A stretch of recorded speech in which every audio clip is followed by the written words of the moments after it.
Parks Commission meeting to order. Katie, could you call the roll, please? Sure. John Beach. Here. Kelly Greavy. Here. Liz Lasky. Here. Tim O'Connor. Here. Karen Peltola. Here. Karen Mao. Here. Laney Rozga. Here. All present. Is there a motion to approve the agenda? I make a motion. I'll second. All in favor? Aye. Agenda approved. Approval, have you had a chance to read the minutes that Katie sent out from the last meeting? Is there a motion to approve the minutes? I don't always want to be the person that. Well, you weren't there. 3 of us weren't here. I was there last time. Oh, yeah, you were. That's right. I was. I was gone. Little projection. I was here. This, Chopped liver. wonder why I don't show. That's why you're yeah, because you Is weren't. there a motion to approve those minutes? Did you not make the motion? Yes, sure. I'll second. All in favor? Aye. Aye. Minutes approved. Just a quick recap on those. Last month, there was not a video available to the public, so is there anything that we should recap on that? One of the items was we had talked about, Jermaine had sent some ideas, which was good, and what we're going to discuss tonight, but she had sent them at the last month, and it got brought up, but I don't think it was recorded, some ideas for Sands Park, and they were kind of neat things. They were games like heavy-duty concrete outdoor chess tables, and they had heavy-duty games that were permanent outdoor park games, and ping pong table, they looked as a thought for Sands Park. We'll discuss that more later, but that was at the last meeting. I just want to make sure that, I like it, Seth being here, I like it when we have council involvement, so I thank her for sending those. Anything else that was on the agenda last time that should be brought forward? Okay, The minutes, agenda. or on the minutes from the last The- meeting that were, The stargazing date is incorrect on it. It's the 28th, not the 23rd. okay. I On don't know if that the, matters, on the minutes. okay, Was the last one June 23rd, though? Is that what it's referring to? Was it June 23rd? oh, yes, I bet that I was. misread. Yeah, it was the minutes, Okay. yes, I'm sorry. perfect, that was the minutes, so You're the correct. minutes are approved and they're fine. Thank you. Any citizen public comment on agenda items? Good evening. I just had a couple of things. So my name is Seth Pratt. My address is 355 2nd Street.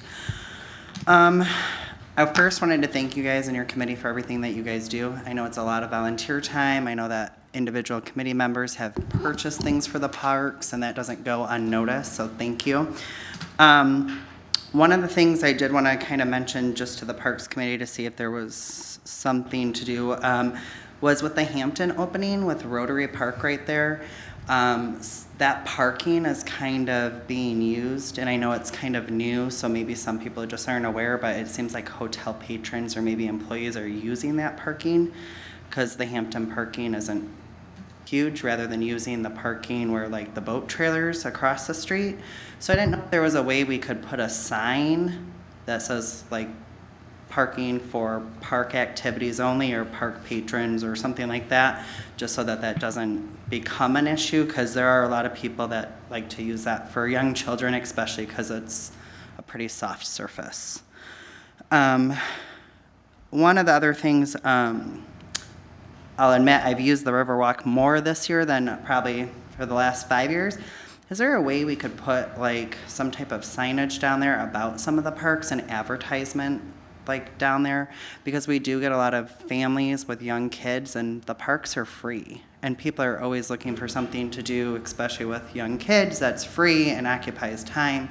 So I just thought maybe there's a way to take advantage of that, especially with some of the Riverwalk improvements that might be happening next year, that maybe we can add to that.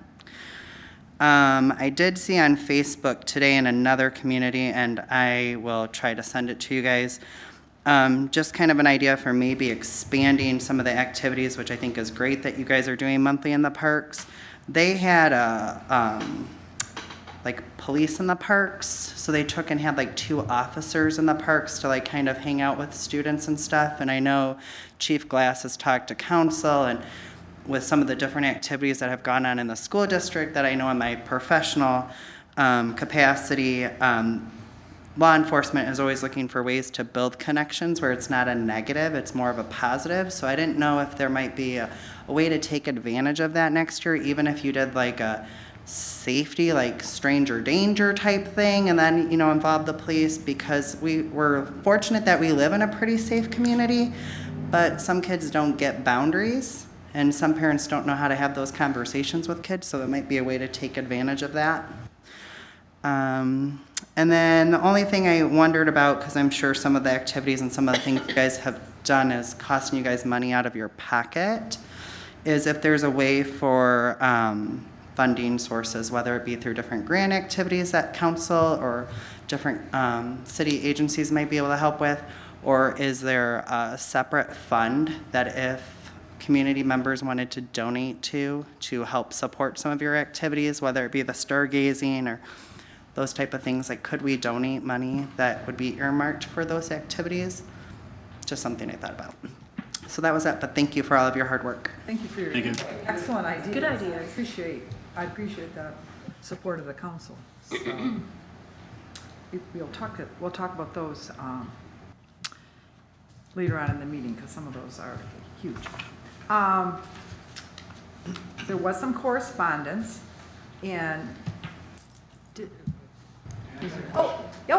I didn't see you. You're behind the Will podium. citizens be able to comment during your roundtable if we don't say anything now?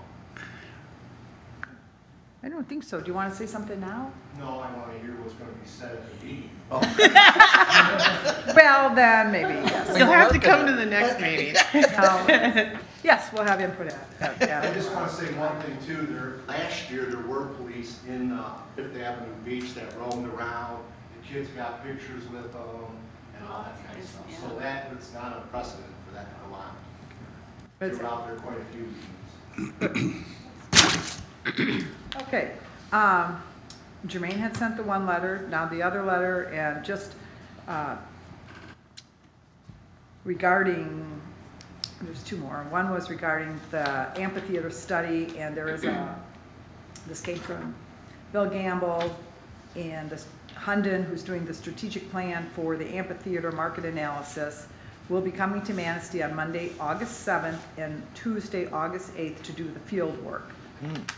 And at that time, we were setting up meetings for their team to meet with city staff, elected officials, tourism drivers, and local stakeholders to be held at City Hall. We would like to invite you to take part in this on Monday, August 7th at 3:30. And I think, I plan to be there. If anybody else would like to be there. What's the date, I'm sorry? At Monday at 3:30, August 7th. August 7th at 3:30. I believe it's in the city council chambers, so that should be an interesting and informative meeting. So, okay, and then the next, I gotta, let me read this in order. Lucas Richardson sent an email, and I think he sent it to myself, George Saylor received a copy, Heather did, Bill Gamble, Josh Glass, Jermaine, Mary Dilworth. And it's regarding the bylaws. He wants some changes. I'm just going to read this to you. Today, the NRBC approved a revision to the bylaws, Section 3F, that now should read, the commission may implement projects within the city parks, and this is from the NRBC, so it's their commission, may implement projects within the city parks that are related to beautification and restoration after input from city staff and the Parks Commission. This now is contradicting to the CH 275 ordinance, and we are wondering if we need to have commission support to revise the ordinance, or if this can be now added to the council's agenda for approval of revising the bylaws. And then he said, I want you to make you aware of this change, so that now the NRBC and the Parks Commission, so that now the NRBC and the Parks Commission can collaborate and share volunteers on projects and also help beautify any blight or restore any dilapidated areas with input from the city, staff, and Parks Commission. The NRCB will continue to Approach volunteer projects that target neighborhoods, but if there is something that the Parks Commission or city staff would like our commission assistance on, this will allow us to do so. And that was from Lucas. And then the response from George Saylor was, council, after approving the bylaw change, believes that it would also like to modify the ordinance to match the bylaw change. It would do so on its own initiative. It would not have to have the NRBC also request/support the change. So, Do you mind if I kind of summarize that a little bit? The way I understand it is the NRCB was created to help beautify and assist with blight in the community and so forth. And in that mission, one of their goals is to create kind of that volunteer database throughout the community and then be kind of the clearinghouse for that, right? So in the recent discussions with the NRCB and the city manager, they would like to coordinate and review and approve all volunteer proposed projects. However, when that commission was created, it specifically omitted the parks. It says, but does not include doing work in the parks. So with a lot of the volunteer projects that have happened in the past 3 years, a lot of them are parks related. So that's why they need to amend their bylaws to give them the ability to oversee those efforts in the parks. But they want to be very clear that they also will include city staff and the Parks Commission in those conversations and in those proposed projects. what are our thoughts on this? We have a very short list of volunteers. And on the projects that we've done on the parks, and I did speak with Lucas on this, and correct me if I'm wrong, other than us, we had, my husband Dan came down and Alyssa. I mean, the list is short. It's not like we have volunteer lists. It's not that we're withholding them, we're looking for volunteers. And I'll tell you one thing, the parks has been stellar on collaboration. I think that we work well. We've collaborated with the Story Hour, with the county library, we've collaborated with the Vogue Theater, we have collaborated with many groups. I don't know if that required to collaborate and work with each other. I'm not sure it requires a bylaw change. If they just want to work together, so anybody else, some input on this? Well, wasn't it that commission created to deal with blight? And now you're almost saying that our parks are blighted? I don't It think, seems like it would dilute their purpose if they start focusing on it's the stuff. neighborhood restoration and beautification. So it's not specifically blight, and I don't think the inference is that there's blight in the parks. What they're trying to do is prevent there from being a bunch of different groups that spread out the volunteer efforts and kind of focus it so that everybody's collaborating together. That's the way that I understand it. What? Yeah. I think that if you want to prevent people from overreaching each other's projects and vision and goals, I think having multiple commissions involved in overseeing that might, I mean, you've heard of too many cooks in the kitchen, and if one is cooking one thing and the other is doing something else, I think that's setting us up to have conflict between the two commissions. Why do we need to have them oversee parks projects when you guys have a parks commission to do that? That's my question. The word I got from the city manager was the NRCB is going to oversee all volunteer projects. In order for them to do that in the parks as well, that's why they're doing their bylaw amendment. What's the lead time for getting approval on future park projects then? If it has to be approved through different layers now? I don't have an answer to that. Do you understand what I'm saying? I do. I just don't want it to get bogged down there. Yeah. Can I make a suggestion? Perhaps what we do is continue as we have and just simply report so they can collate the information. And then if something comes up that would duplicate our efforts, then they can preempt that from happening.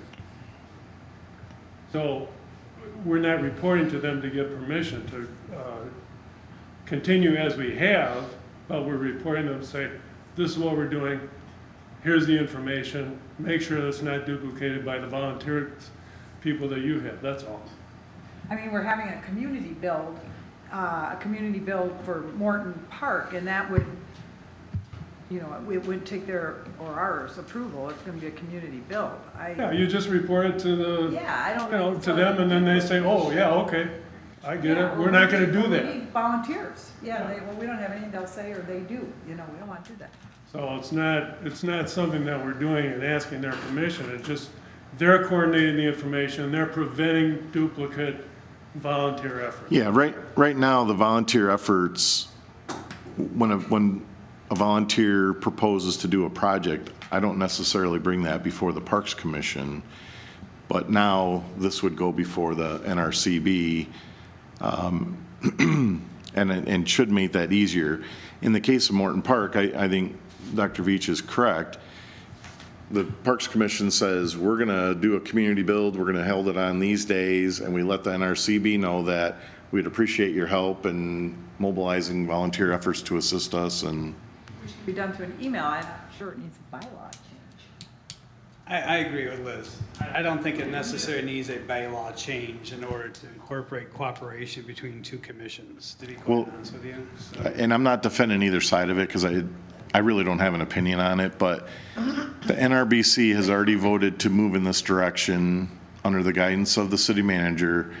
They reached out to find out how to make sure they do this properly. The city attorney has rendered that opinion, simply revise the bylaws and the ordinance, so that'll be going to city council for their ultimate decision on it. Did not include the Parks Commission when they came up with this idea to do, when it actually involves us. That's why I don't think it takes away from anything that the Parks Commission's doing, what they're, it takes away, but it takes away from our leadership and it takes away from our direction as far as what we want to do. I don't think the Parks Commission should need to get permission from any other commission as far as what we want to accomplish or what we want to do. And I take it offensively, to be quite honest with you, that we weren't included in any discussions regarding this, because if it involves our commission, it seems like it would have been an easier flow to have one of our representatives. Were you involved in this, Liz, at all? No, I read the text.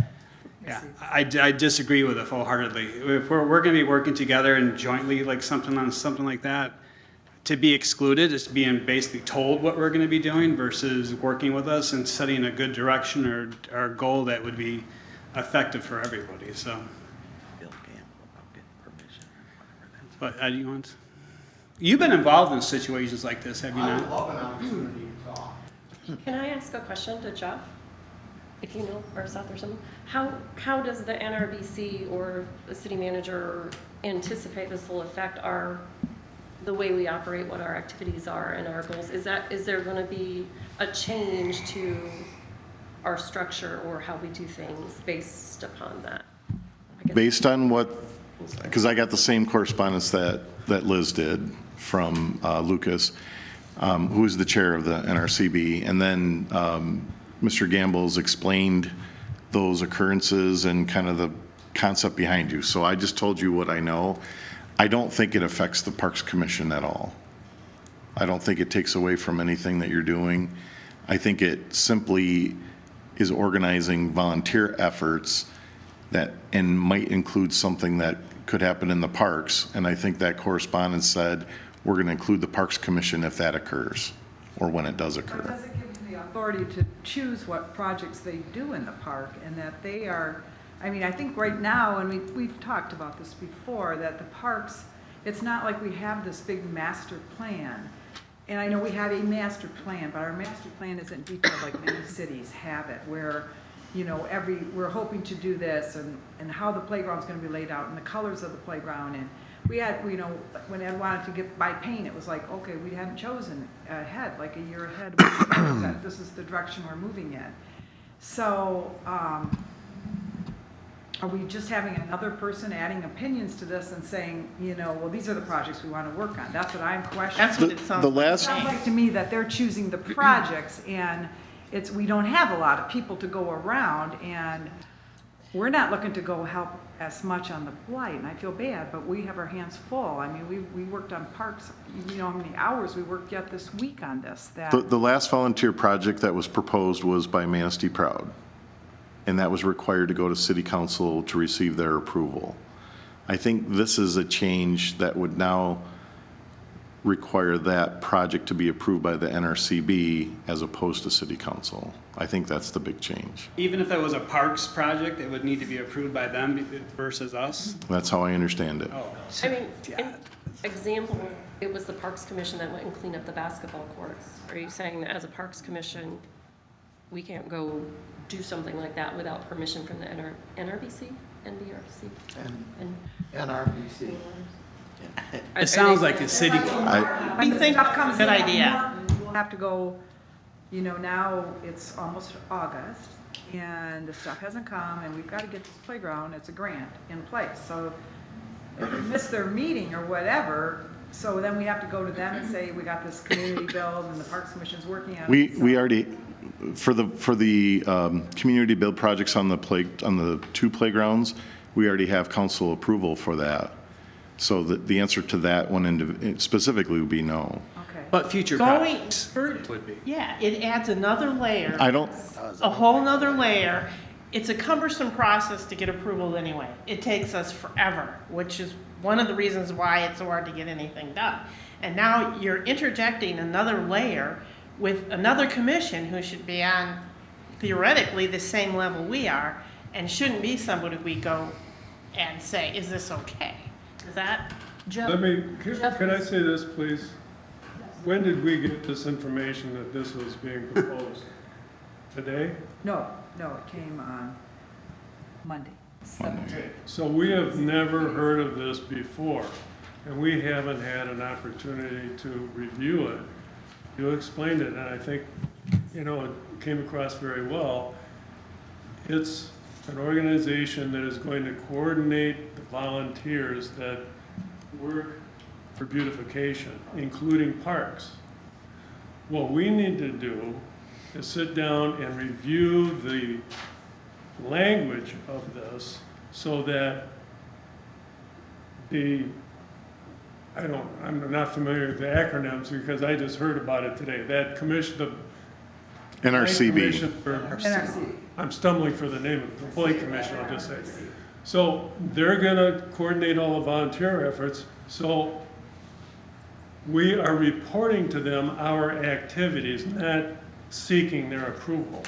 That's what we need to get in the language.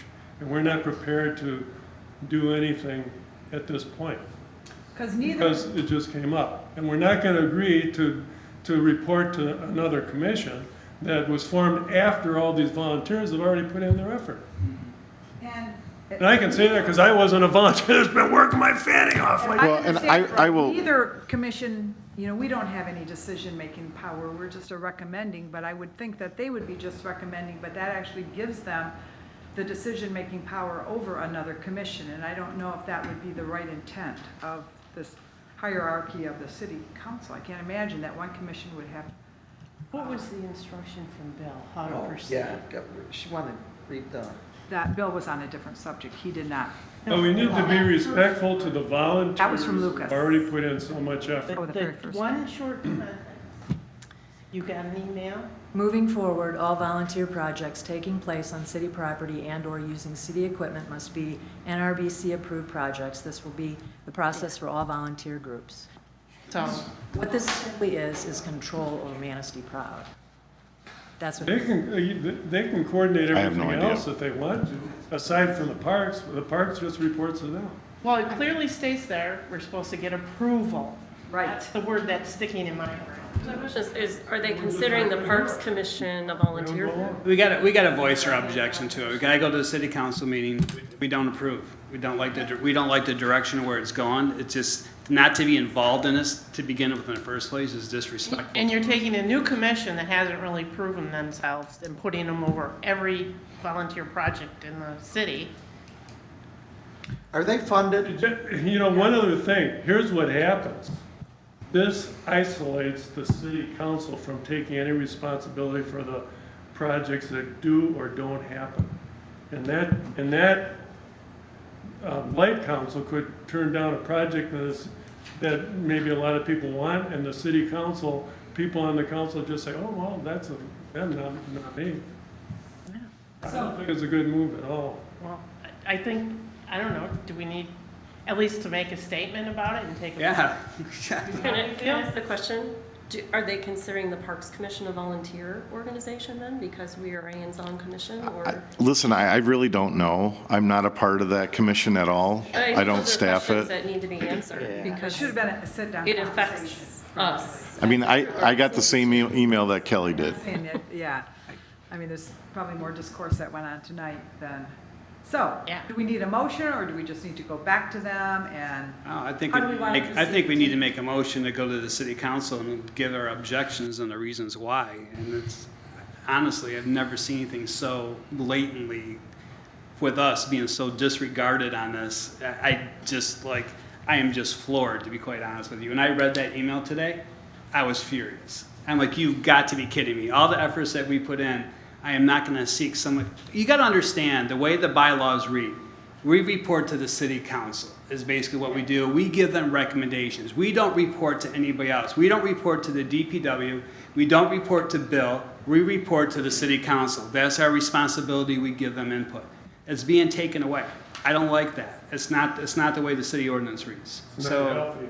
It's not healthy. No, it's not healthy. It's not putting in those checks and balances in there that need to be put in there, and they're in there for a reason. So I think we need, I'm speaking for myself, but for everybody else, I think we need to object to what's being done and be voiceful about it and disagree with the direction of where they're planning on taking us. And the first of all is not to include us in any of the discussions with us. That wasn't right. And like I think too, and Kelly said it, I think it's a slam on her too. I think it's a slam on Manatee's proud and everything that they've accomplished and everything they've done. So I just don't like it from the get-go.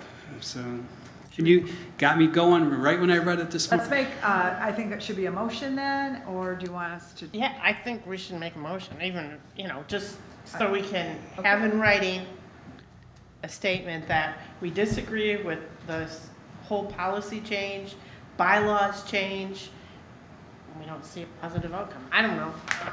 Well, and I think one of us needs to attend the city council meeting. Right, but that's part of it. You better Oh. put your case together, because if Bill's on their side and he's part of that group and he wants that to happen, Yeah. you guys better all show up in mass with your ducks in a row, or it's just gonna be right on down the Right road. now, we need to make the motion. Let's make a motion. Who would like to make a motion? I'll make a motion. Okay.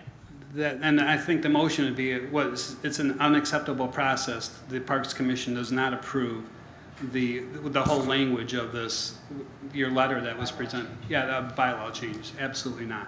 And I think that somehow we definitely should have been included in the whole decision-making. So, to be discluded, to not be included is a disrespect for you two, in my And opinion. should we have, should part of the motion be to go, we need to go to the city council? Oh, yes, absolutely. Yeah, we all need to, I think like Ed said, we all need to be representative there. I hope we are unified on this, is basically what I'm hoping for. We should all be upset, and attend a meeting and let the city council know. We don't approve it, we don't like the direction where it's going. We don't like that we were included. Got to put it out there. So otherwise, it's just going to slide by, just like everything else does, and it's going to go away, and then we're going to be stuck with that, so. How's poor Katie gonna write that? Katie, did you get a motion? Had a long motion. She usually goes back and watches the video to help it out. Extrapolate. There has to be words as we're sound. going. Bef- Before you vote, let me just, if I can give my personal opinion, I'm not sure exactly why that's taking place. Since I've been employed with the city, when volunteer groups come forward, it's been my responsibility to review and approve and kind of help guide that stuff.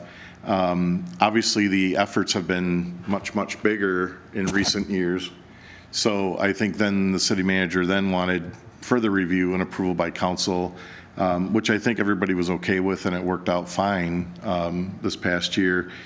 My concern, and I expressed it to Chief Glass, because he's the staff liaison to the NRCB, is if you then add parks to your area of responsibility, you have to at least consult me on this so that, because I think I've got the tenor of how you guys feel, of the flow of where we're going, of the big picture of things.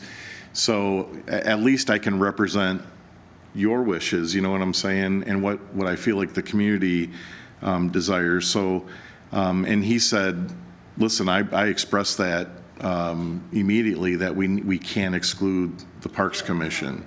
They did, though. Yes, I didn't watch the video even, so, but that's what he told me. blasted, yes. Yeah.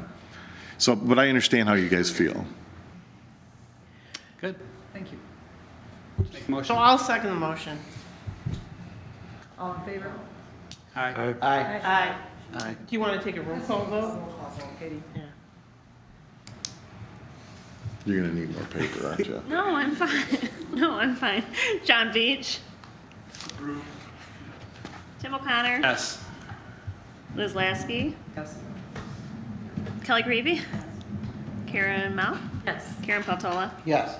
Laney Razga. Yes. Okay. Motion carried on that. Okay. Okay, moving on to the committee reports. Any update on the concession that just opened at First Street Beach? And then we're done, we'll remove that from the report. Yes, Okay. and you won't be able to remove it. I just had a phone conversation with the current vendor today. The business down there is not what they had hoped it would be. And they are inclined to give notice to terminate their contract. I answered some of his questions and tried to give him some background on some of his concerns. I pointed out that the hotel just opened on Tuesday, that there's going to be a whole influx of people, and it might take a little bit of time to build up that flow and the reputation and kind of get people. So I tried to encourage him to rethink it. He said he would give it the weekend and discuss it with his wife. Question. Go I ahead. saw that there's a sign for the concession at Fifth Avenue Beach. Do they have a sign also? I don't think so, but if they wanted one, they would need to just make an application through planning and zoning. So they are allowed a sign. But do they know about? And in fairness to the vendor, Yeah. when you start mid-season, that's tough. But they knew. They did. Yeah. The other thing is, the health department has determined that before they will grant a license to operate, they want to do a full plan review of the building. That's a 60-day, well, that's a 45-day process. The plan reviewer for the health department just retired. So he's been operating on a temporary license, which means every 2 weeks, he has to get another 2-week license. So it's just, the timing of it has just been kind of worst case.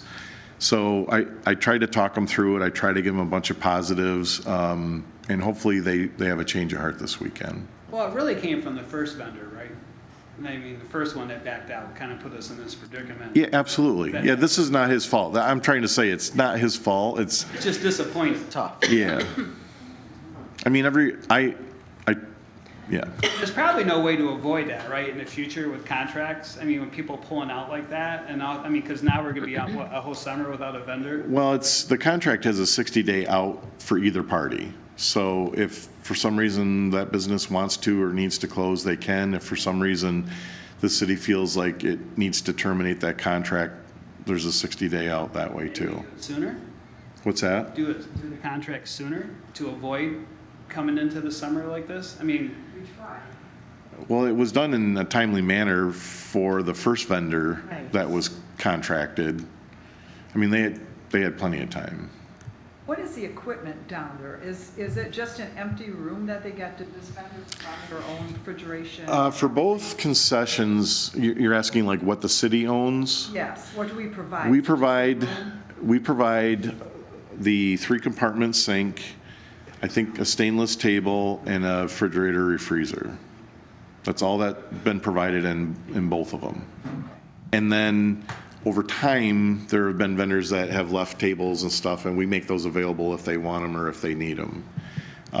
He also told me that, they just opened the restaurant downtown, so now they're operating 3, and they're not making enough to make it worth the struggle is where they're at right now, so.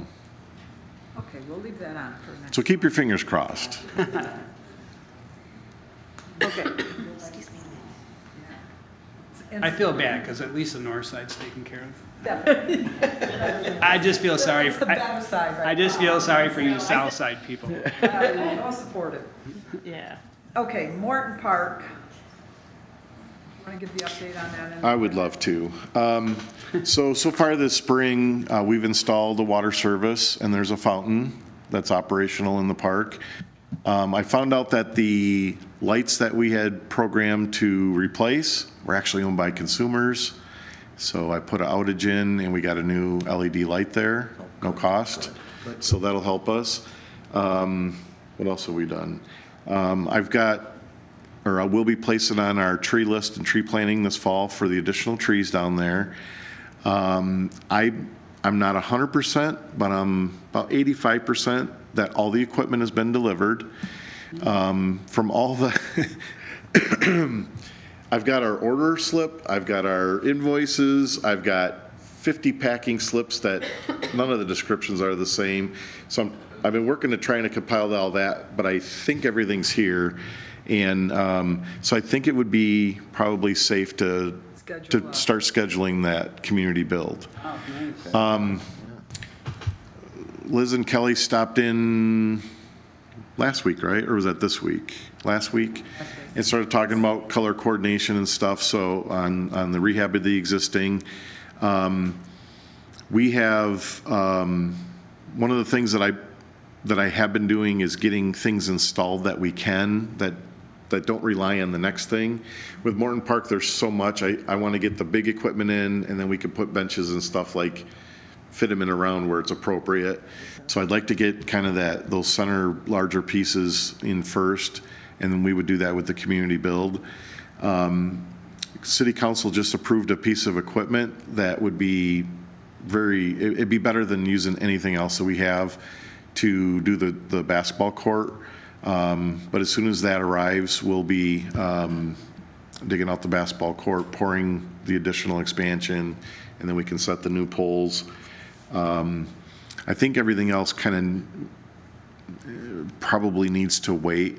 The only other thing that we could start doing now would be digging around the existing slide structure and the existing swing set, and then putting in the border and getting the mulch installed when that arrives.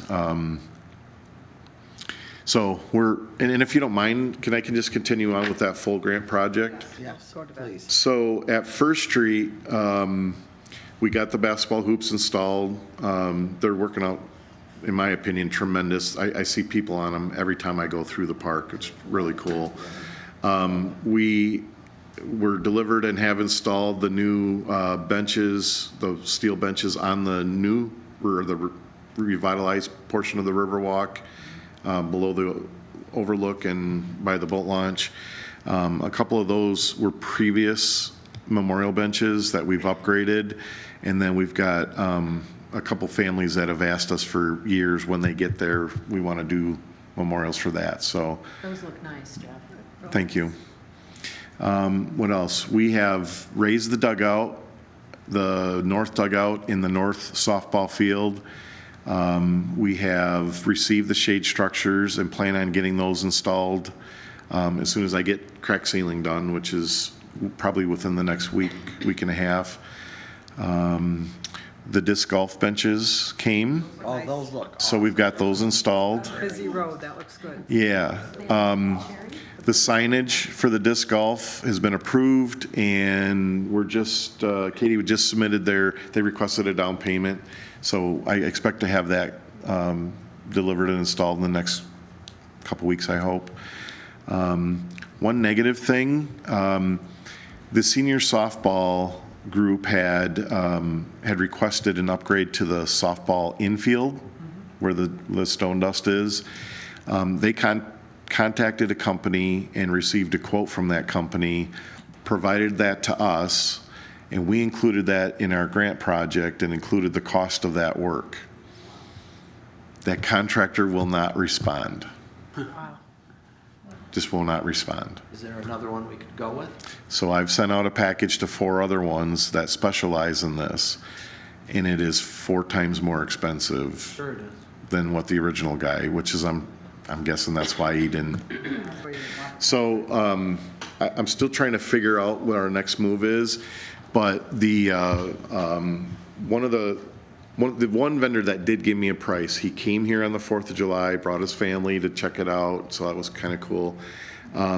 He's got an upcoming project coming for Ludington schools on a softball field there, and he's doing work for Manistee area public schools in the near future.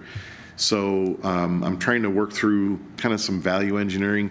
Essentially what we have is we've got limestone dust on that field, and it goes from 4 inches to 2 inches. It varies in depth.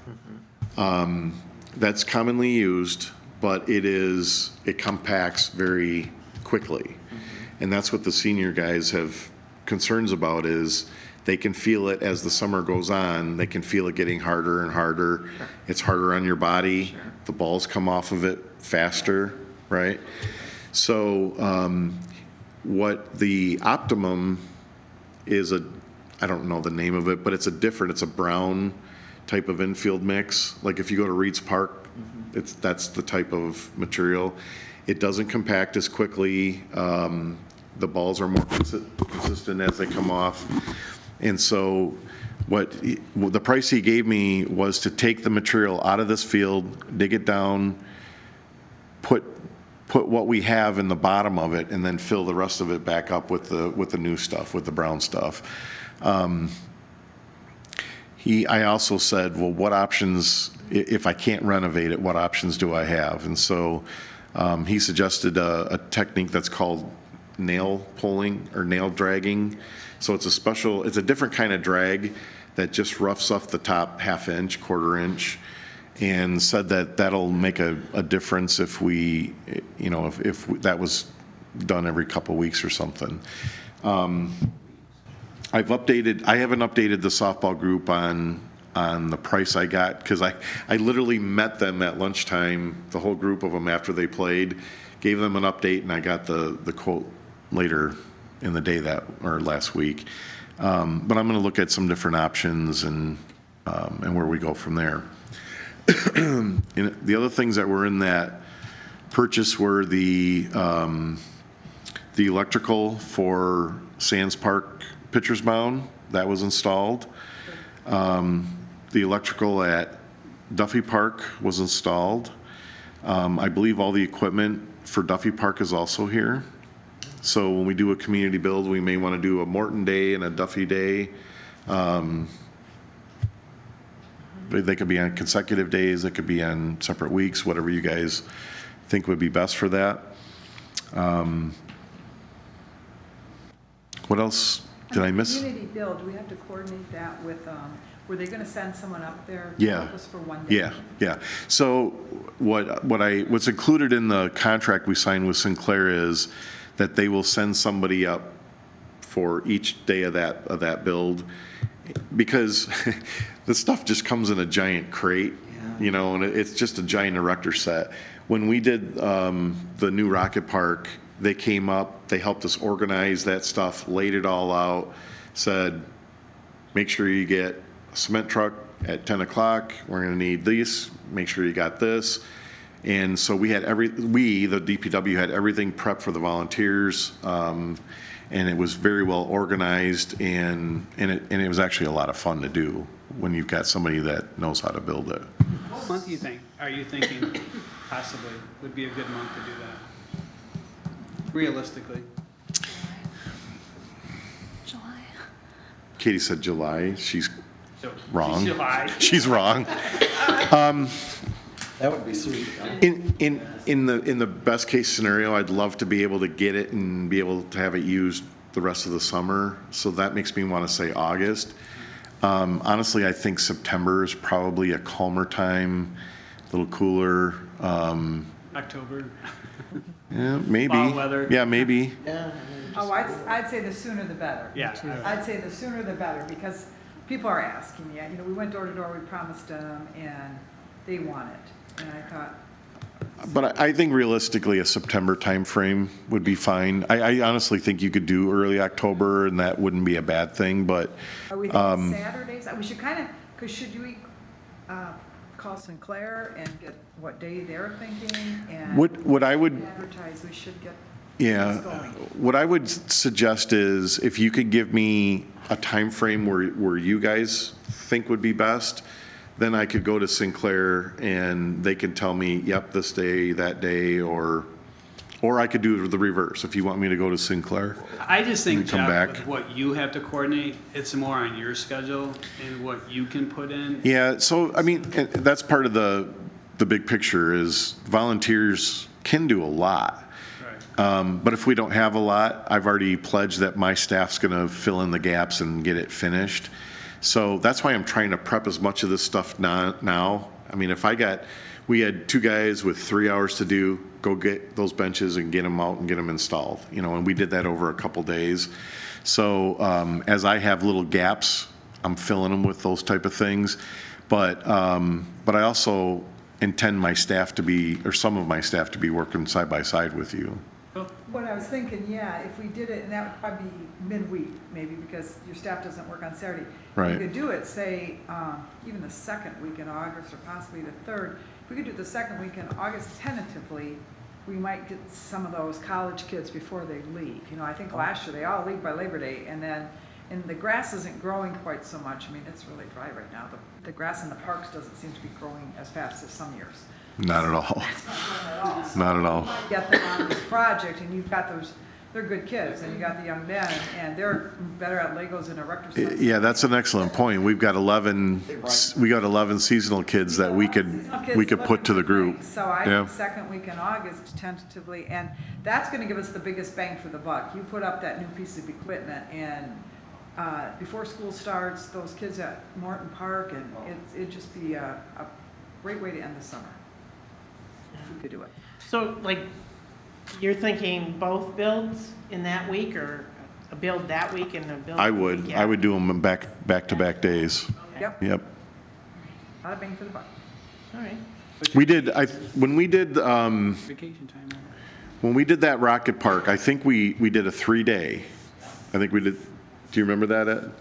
We did a 3-day. The first day, we probably had maybe a dozen people. Second day, we had 4 or 5. And then the third day, then I brought a whole bunch of guys over and the volunteers and went to town. No, that first day, we actually had more than that. There was, I was gonna correct you, but. yeah, More than that. because I'm remembering all the wheelbarrows and there were people going everywhere. It was really fun. Probably 20 We then. lost without those representatives from Sinclair. Yeah. Oh, yes. Totally lost.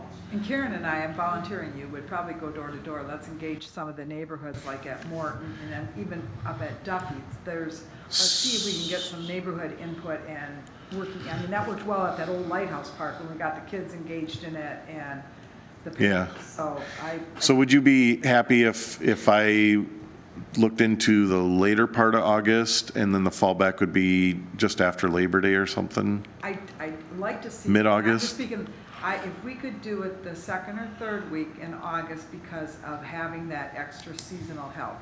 You know, you got Schloff kids and you just got some good kids there. It's a real good. You got some really good boys there and they like I said, that to them is like Lego or Erector Set. They get all fired up on that. And then they would always be able to say, I built that. So with your permission, then I'll reach out to Sinclair, find out their availability, and then relay to you the dates. Yep, Okay? sounds good. I've got a question about infields. What is the maintenance that is provided to the infields after season? Anything from your? So, actually, the Public Works does very little to the infields.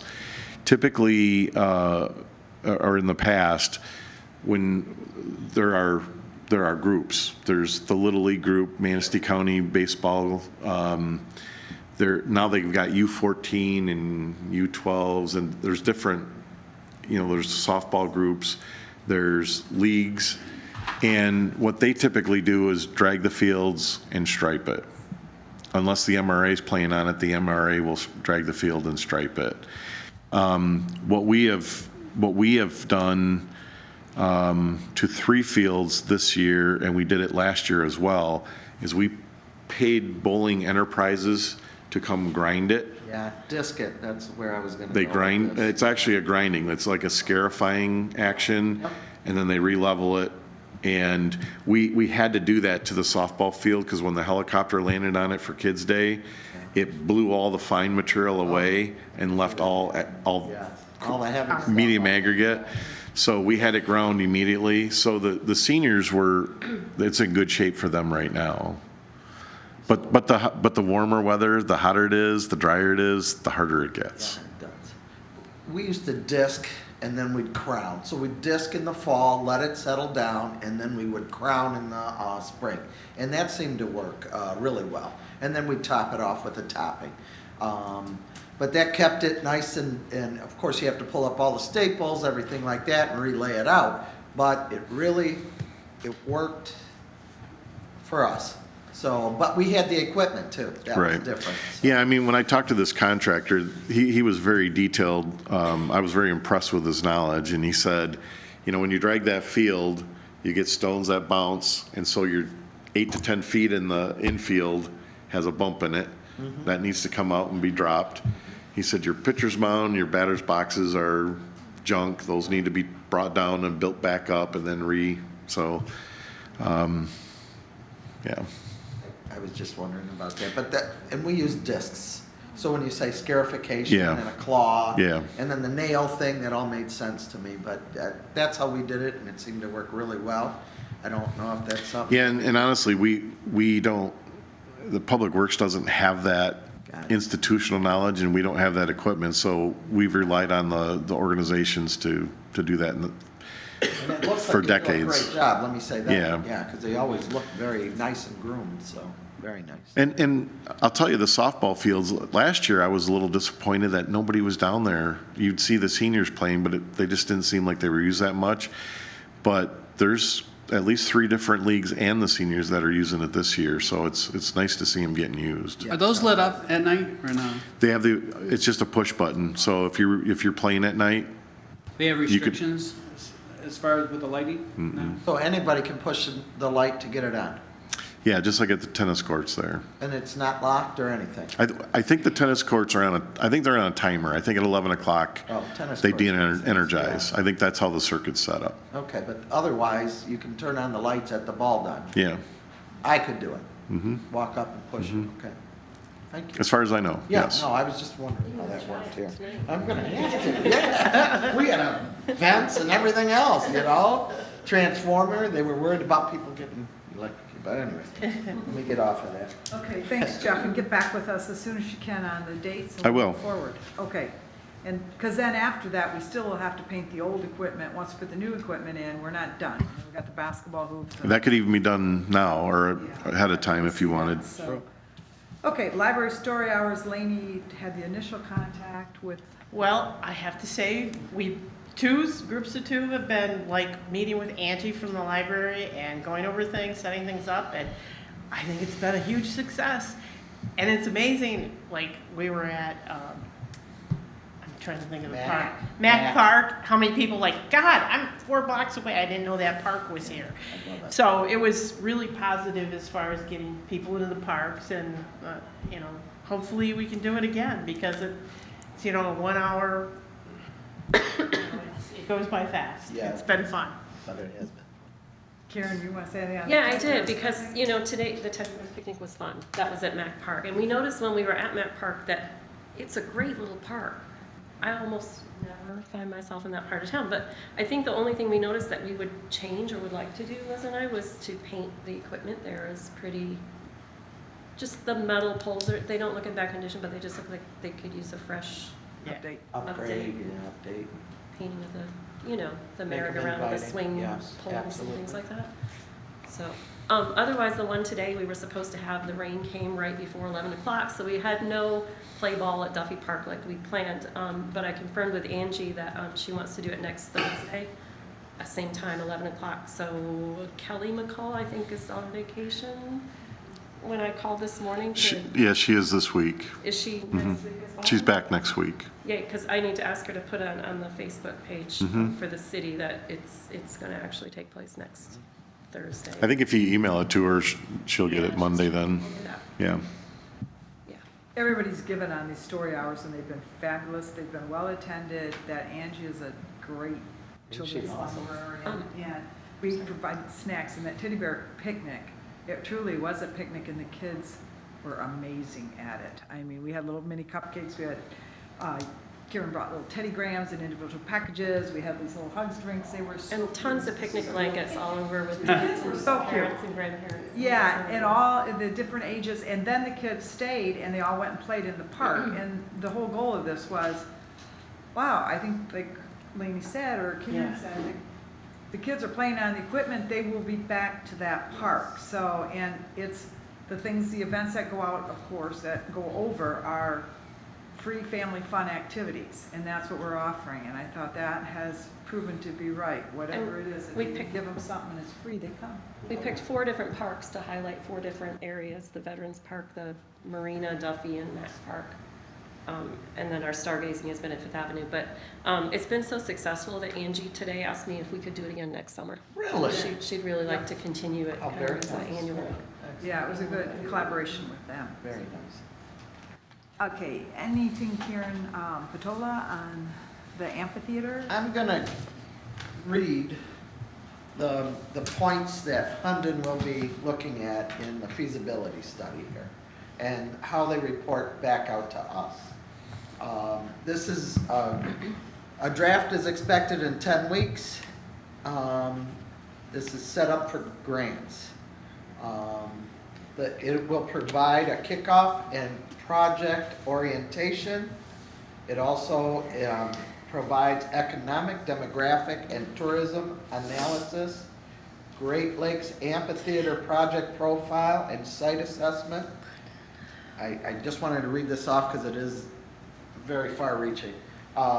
Amphitheater concert and event market trends, local regional amphitheater entertainment market analysis, promoter demand interviews, recommendations, demand and financial projections, economic, fiscal, and employment impact analysis, open air multi-use facility. It was approved, I believe, on July 13th. It will be city-owned. It will be funded through the auspices of Salt City Rock and Blues and managed by the DPW. So that is, and I received this information out of the Advocate. The Salt City Rock and Blues provided That's what I did matching understand. funds to do the study, Right. but they're not funding the project. Okay, thank you, because that's what didn't sound right to me in here. But I kind of came in on the amphitheater fees, it's kind of in the middle there. So, So okay. the one thing that I think is really cool, and the last beach master plans, we've talked about this before, but the last beach master plans that were created for First Street, Fifth Avenue, and Man-Made Lake, we included students. The students were the ones that came up with the concept of having music, a permanent music venue at the beach. And so it got included in those master plans. Then Salt City Rock and Blues said, you know what, we would love to do this more. We would love to bring more entertainment to the community.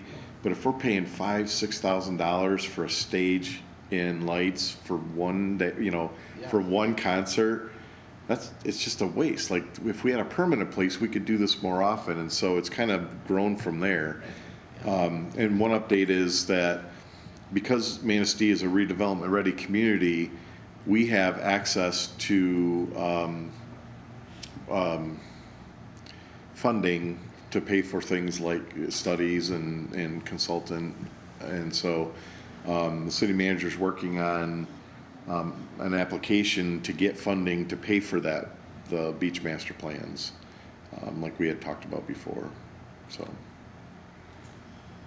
it wasn't a negative call, she just questioned it. I got a call on Tuesday night from someone who lived not too far from there, knew who she was, and she said, the music is too loud tonight.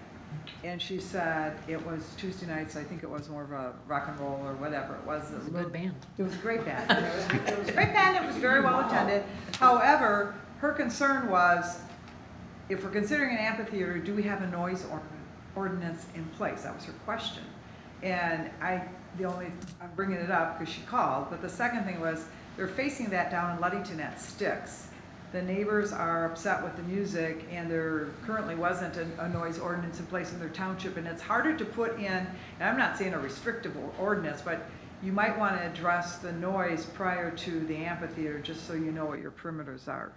And it was a concern she brought up. I don't know if there's I doubt that there's a noise ordinance currently here. I don't know that question.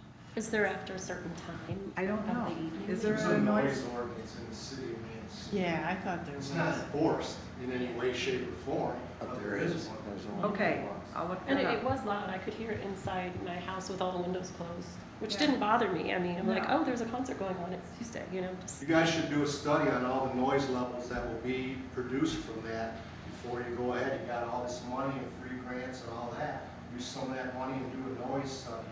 See what the noise level's gonna be. I know what the noise level is. And just make sure, because there's a lot of people there, and I thought, yeah, as long as we know and know what our noise ordinance is, and then if we know if we'd ever enforce it, or what we already have, because it's becoming a problem down in Ludington. And part of it was I guess their township did not have one. I didn't follow it that close, but for what it was worth. Marina project, Kelly? Yeah, it's finished. There is crown molding that needs to go up, and there's a couple of corrections that need to be made, but everything is on the patio, everything is inside the marina upstairs and downstairs, and Looks beautiful. Thank you, yeah, it does it. It's The transformation is awesome. Pictures are phenomenal. Gotta go see. Eileen Postma contributed those pictures of the harbor. They're all Manistee pictures. She framed and matted them, and they are available for sale. Nice. But they are incredible prints, and she's an incredible artist. So if you ever need a print, support her. She supported us. Those are in the, They're in the Voters Lounge. Yes, you Okay. can buy those, or she has other ones. You know, the prints. They're gorgeous. And the bathrooms upstairs have been updated too. They were deep cleaned by the city. And they look great. They look like new Formica. Awesome, Yeah. everything. The only thing I wish that we still could do is get some new lights over the mirrors, but, you know, yeah. And the white is crisp and clean up there, and I know but, white is good. I mean, that's why toilets are white. You can see there's dirt on them, so the walls are white. They look great. Kelly put a decal on there. It's gorgeous, the new mirrors. It does look Looks fresh. it looks fresh. It looks good. You see Inviting, someone walking in there, welcoming. Your eyes aren't rolling, saying, oh my gosh, they're walking into our bathroom. You're saying, "You're And the gonna like city it." also refinished the doors on the outside, which Oh, look nice. really good too. Are they easier to open? Well, the women's is still not. The women's takes a Yeah. man to open. But they look good. But what I noticed is that because they can't get it open, they're kicking it on the bottom, and it's already Oh, marred up on the bottom. What? Tell me. Hello, Katie. We're listening. One of my voters at the marina offered to adjust some of the door Oh, good. closures in the downstairs because the front door, or the back door, front door facing the Riverwalk is tough. Katie, engage him. And He said he brought his tools, so. how about the shower door? Once you open it. Same one, he's gonna adjust it, yeah. They used to keep it open, I prefer it closed, so that's a whole nother issue, but, I think that is why the closure is off, because it was always propped open. Yeah, I know that. But it should be West Coast closed. Tried to fix that, but I don't, He's gonna look at it tomorrow, he brought his tools, so. Thank you. That's what we need. Voters does he mow grass? So also this week, the Harbor Commission met, and they would like to do, well, it's kind of evolving, I guess, but they started off, but they would like to thank the volunteers and everybody that donated and helped fund it, and everybody who had a part of that project. And then I think you guys were there, so help me if I got this wrong, but I think it grew then into, well, maybe we could do like a buy one, get one. Like if you rent a slip for Friday night, you can stay Saturday night at no cost. That we can try to attract local people to the facility and let them see how it's improved and how nice it is, with the thought that they would help pass the word along. They may become a seasonal and help the business there. Plus, it would just be kind of a fun event with some food and really loud music. That was a great idea, like an open house atmosphere, and the donors, Kelly did an amazing job, but there was $10,000 in merchant donations, in-kind things like Ed Christquist gave the grill, and many people gave lots of money, and the merchants were so supportive of that. And the DDA also donated, I think, 10,000. Yeah, I mean- it was 9,000 donors and 11,000 DDA. Aside from Kelly and all the volunteer efforts, which are extraordinary, I'm really impressed that the community rallied behind that. I think that says a lot about the community. They were very receptive and they were very generous. They want things nice, and they want to be proud, and they want tourists to come to Manistee and say, this is a great place. I'm so glad we chose this town. And so it's our responsibility to make sure that we keep it nice, which we will and are. But yeah, we've got an obligation back to them. So. And the landscaping up on the top level, I think it's July 27th. Is that what I told you? Yeah, I July think so. 27th? I was going to ask you about that. Okay. So Larson's will be doing that on that day. I don't know how many days. Or starting it, yeah. Yeah. It'll probably take some time, I'm sure. It'll be pretty when it's done. Good job, that project was great. Stargazing in the park, Karen? Yes, I know John, Kelly, Liz, and I were at the first one. It was very successful. Alyssa noted that she counted up to 80 people who came through by the end of the night, so. That's outstanding. It was really well attended. People had a great time. We had a campfire, s'mores. It was just really well done. We did get one positive suggestion that next time, which is going to be next Friday, the 28th, next week, again at Fifth Avenue at 9 o'clock, if we could have a speaker system, a microphone, because some of us have soft voices. And this time I've talked to Brooke, the NASA ambassador, to actually do kind of a visual presentation. We have a projector and a screen, and then I just purchased a small microphone and speaker. This is for a like 20 by 20 room that we can use inside the beach house. Hopefully that'll be loud enough. Nice. If you guys need or want firewood again for that, you're welcome to come. Do the fire where people stay I know. close to 11 o'clock. I can't build a fire, and the Laskies are out of town, so if you want to come build a fire, Jeff, we need someone to build a fire and do s'mores, so that, otherwise that's going to kind of drop off this time. Do you wanna build Well, we've got, I'll be firewoman. I can build a good She fire. has to have a fire. I can put them out, but I can build a good one too. Yeah, so if anybody here from the Parks Commission is going to commit to coming to that one, Where's that one gonna be at? Fifth Avenue Fifth Beach House. Avenue. I'll be there. I'll be there too. Yeah. So- I'll build the fire. Let me know if you want to do a fire, because we also Yeah. have to purchase more s'more. I think I I had to have, reserve the fire pit. I mean, people like put their chairs around that real pretty. I don't think they do a reservation system, so I made this really cool flyer, and I wanted to tell, I think I showed it to you guys on email, but Yeah. I used artificial intelligence online, OpenAI, to make a watercolor people stargazing at the beach image to use for our flyer, and I'm gonna ask Kelly to post that on the Very nice. city website too. And post it down. Karen did a good job. I worked with her. We posted those all over town to Thank get you. people. Yeah, it's not a Well, if Jeff brings the wood, I'll start the fire.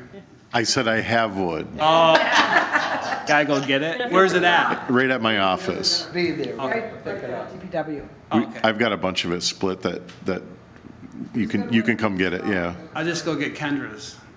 We can do that too. And Liz and I purchased all the s'more items. Bill There's Gamble gave not- $20. There's not a lot left. I think I might have a bag of marshmallows and a box of graham crackers, but they're gonna have to. I will donate. Like Seth said, we need to have an event Yes. budget. Right. It's not like this. stuff Those like Hershey bars this, are yeah. expensive. Bill had once said, well, the auditors don't like food, but knowing, as accounting, this isn't like whining and dining. This is an event food. That's a little bit different. It's almost like an office supply. I think that's what Seth was bringing up. That's what Seth said, just an event thing. So let me let me see if that would be legal. I mean, we set aside money for, the Parks has a small budget, but it could come out of there, or maybe it could even come out of that volunteer fund, but let me see if that would be an appropriate use. Because if it is, then I would, It has been adding up. I mean, we're feeding them in the story hour, we're feeding them in the. I will add though, Jeff, when I tried to get that for the Lighthouse Park, the disc golf, he said no. yeah, I know. Because the food is, it really helps events go over, and when you have kids, Linda, you know that, when you have kids, they love food. What, You know, what was the money allocated for from the Lions Pavilion? Could we use it from that or not? I think that's what he's referring to. I think council It's there. moved to, that money would be reinvested back into the Lions facility, so It has to be a That's what I'm capital. on. I think it would have to be, yeah, back there, something back there. So we need another. With the planters, Karen ordered some planters for Lions Pavilion. What if when we do these, Well, we ordered them. events, yeah, like we had a little bucket for donations for the parks or. I have plenty of planters. Is that extra? No, they're the single ones. I don't think we can. I like the idea if we can just give them, we're not giving them, you Dinner. know, you said that the kids, you want the kids to know we care for them in this town. And I thought, we're not giving them gift certificates or $50 or, we're giving them graham crackers with a marshmallow and a chocolate. I mean, it's like, come on, that we should be able to do that. And, you know, it doesn't, you know, it's $50 to go out and buy that stuff, 50, 60 to get enough. But to Is the it- kids, it's a neat thing. Isn't it legal to put a donation bucket out for the next event? You know, like if you had something for, no? I don't want to do that. Like, it's like a tip jar. Jeff's thinking, but I don't know. Let me, No. Feel that they have to You know, who's gonna take Right. so, No. Who donated last time, the like a tip chocolate jar. and marshmallows? Liz and I bought. Is there So a what way was that that we could use the Lions probably Pavilion $80 fund with between all the auxiliary food and type, for napkins special and, you events? Yeah, you heard Somebody you're else let can off do the that. hook. And doing Yeah. printing of, we put Yeah. up physical flyers around town and little invitations too, which that added up to $30. well, I'm sure that we could print those for you. I didn't know that. I think. I'm sure we could do that, like, just like I'm providing some firewood, but let me find out where that line is. Yeah. You know, because if this is a community event and it's supplies for the event, I'd like to know where that threshold is. It was like Well- the Teddy But like picnic. Tim mentioned, I'll send you the email. oh, I remember. And it's almost like a petty cash thing. Yeah. You know, Karen can go buy it, bring you the receipt, and you can reimburse her, just that simple. Sure. The question is it legal? Right. Yeah. Right. Right. Well, That's- it that's is the legal question. because you're not restricting it to certain people. If you bought it for City Hall and said, we couldn't eat it, then it would be illegal. Well, that's what's going through my mind is, if we do our beach master plans and we invite a public session and we provide refreshments and coffee, That's gotta come from somewhere. well, that's always covered by, Yes, and it's the City same funds. The thing. sewage treatment open house, we had Yeah. donuts at, which was very nice. sure. But they came from somewhere, I didn't bring donuts. If Bill changes his mind, I'll submit for reimbursement. Yeah. So let me On the disc golf thing. look into that. Save your receipts just in case. Okay. Okay. Cool. Future receipts, yes. Yes. All right, Well, look yeah, at because you that. got the event coming up. Sorry, Skin Park, moving on. We did the grants, I don't think there was a Riverwalk update. I have one You have one? quick one. Well, there actually I have two. So on the North River Walk, I'm planning to go to the State of Michigan Natural Resource Commission meeting. I volunteered to travel up to Sault Ste. Marie and kind of do a little presentation ahead of because our grant submitted, their award is in November, I believe. So there's 2 meetings before that. So I believe it's August. I'm going to go up to that meeting, and our consultant has said that sometimes that's effective, that if you show up, it helps in their review. And then I probably will go to their, so the next one's in Sault Ste. Marie, then the following one is in East Lansing in October, and plan to go to that one too. This is our third shot at it. We got to get it. And what about the other? So the south side, where we have the Federal Economic Development Grant, the engineer was not performing. And Which one? Fishbeck was not performing to the city's expectations on that. The city manager worked very hard, honestly, for a couple months to try to get him back on track. They kept focusing on stuff that was out of scope, stuff that they submitted a $40,000 change order, and we had several meetings to try to get them back on course, focus on what we want, not the stuff, and so ultimately their contract was terminated. We're in the process of getting all of their work data, and we can get reimbursed for some of the work that they have done through the grant. And then what the city is doing is proceeding with Spicer Group as the engineer.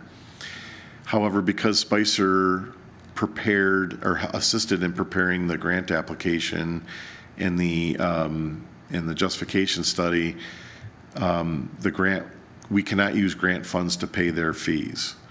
So council has agreed to pay those out of fund balance and then use the amount of the grant that was going to go for engineering fees and use that for more capital improvements. So basically expanding that project. So it's been in limbo, last update I got from Mr. Gamble was that he was also making application for an extension of the project. So we think we can finish it in the same time frame, which is the end of '24. But the current agreement required us to start construction in September, and that probably won't happen until spring now. Could we be at risk for losing the grant? I don't feel like we are. Did we automatically give it to Spicer? I mean, they're a good company, or did we check with any of the other firms that had applied? We didn't get any other applications. Okay. I thought we had one of Yeah, them. we did. No. On that one, we only had one, if you remember. Yeah, but I thought one was like 5 minutes late or something, remember? There was another One was one. like, Oh, yeah, they were so that's a non-responsive bid. Yeah. So, but you can't go back to, you can't go. We don't even open those. No. okay, so, new business, the basketball courts at First Street Beach, I think we talked about that. What, we didn't get the lines on those yet, right, did we? I don't think we have, no. And then Karen brought up an idea. You wanna Yeah, share I that? just had a question. Why are there 6 basketball hoops on that court? Because I admit I'm not down there all the time, but whenever I go by, they're only using 1 or maybe 2, but I've never seen anybody use 6 hoops. Do we really need those extra? You can have 2 games going. Exactly, yeah. Does that happen?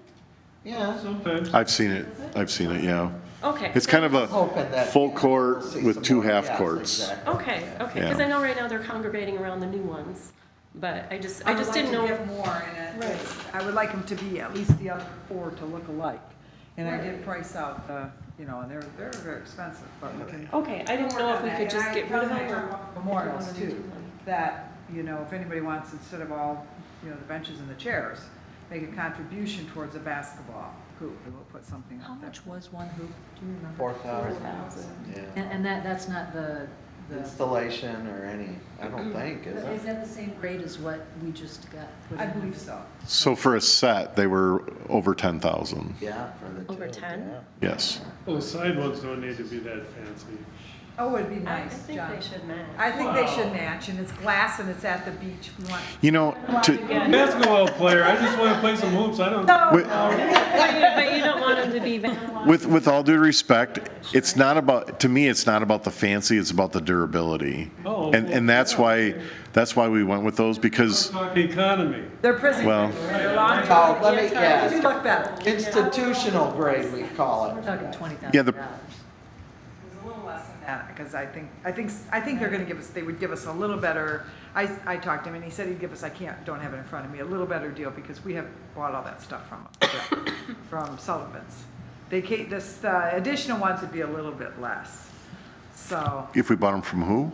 our, Sinclair. Sinclair, I Yeah, said Sullivan. Sullivan, I'm looking at you. I think he'd give us a- Sullivan, get involved. He's decent, he likes us now.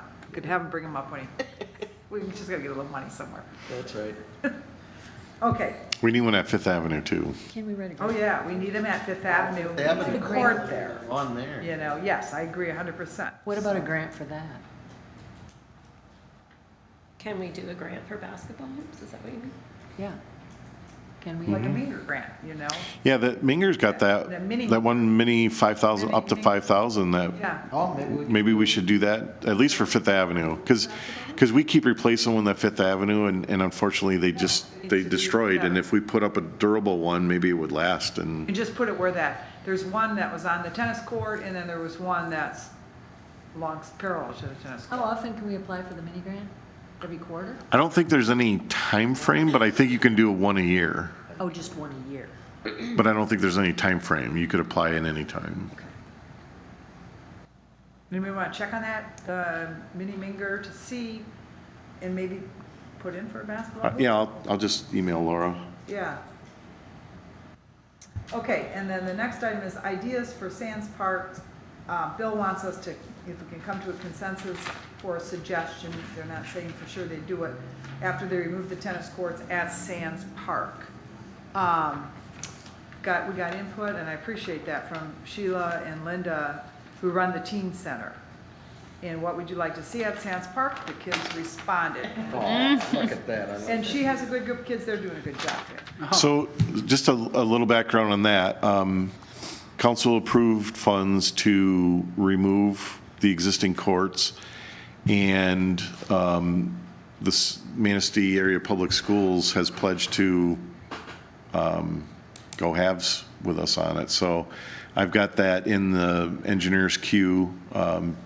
But the big question is, what do we do with that area short-term, and what do we do with it long-term? Can we read out the suggestions? Yes, So let's we do all that. hear? Sure. Make off these suggestions and kind of, I Absolutely. think Bill would like a recommendation, let's see if we can meet a consensus or otherwise respond by tomorrow. What would you like to see? The kids would like to see new asphalt or some resurface to the skate park floor. And I believe that that's an issue because they don't like the surface that the existing equipment is on, and they have a tendency, and correct me Linda if I'm wrong, to move the equipment up to the tennis court because they prefer that cement surfacing. Yes, because the skate park equipment is sinking, hasn't been there for quite a while, and it will require to be moved and resurfaced. There's a couple of young men that do fundraising for skate parks. Sheila and I went to Thompsonville, of all places, and watched this little fundraiser, and he had built a skate park on a tennis court, and it's all concrete and wood, and for about $5,000, he can make this happen. There were probably 35 skaters there of all ages. He had a little auction, he had giveaways, and most young men have got it going. Those three were in the paper. That's how I found out about it, and I told Sheila, I said, we gotta go see this, and by God, they got it going up there, and who would have thought Thompsonville? We saw that too, Linda. We went and looked at it, and it's being used as, it's an asset to that little town. It's great, so that's one idea.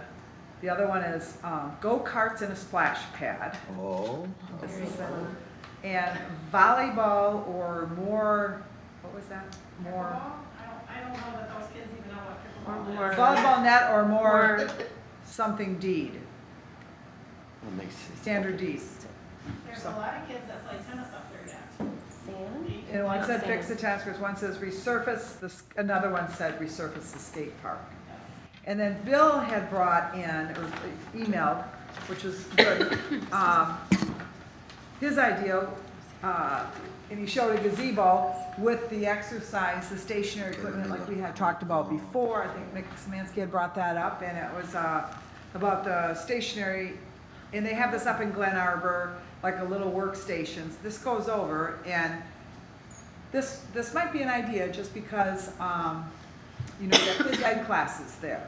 It could be incorporated into the curriculum, and also she came and gave that presentation, that gal from, what was it, Community Mental Health, and she put those little signs up there, so if it could be like a healthy park or whatever. So that's an idea. Yeah. And then Jermaine had these ideas, which would also complement the school, you know, and I'll pass this around.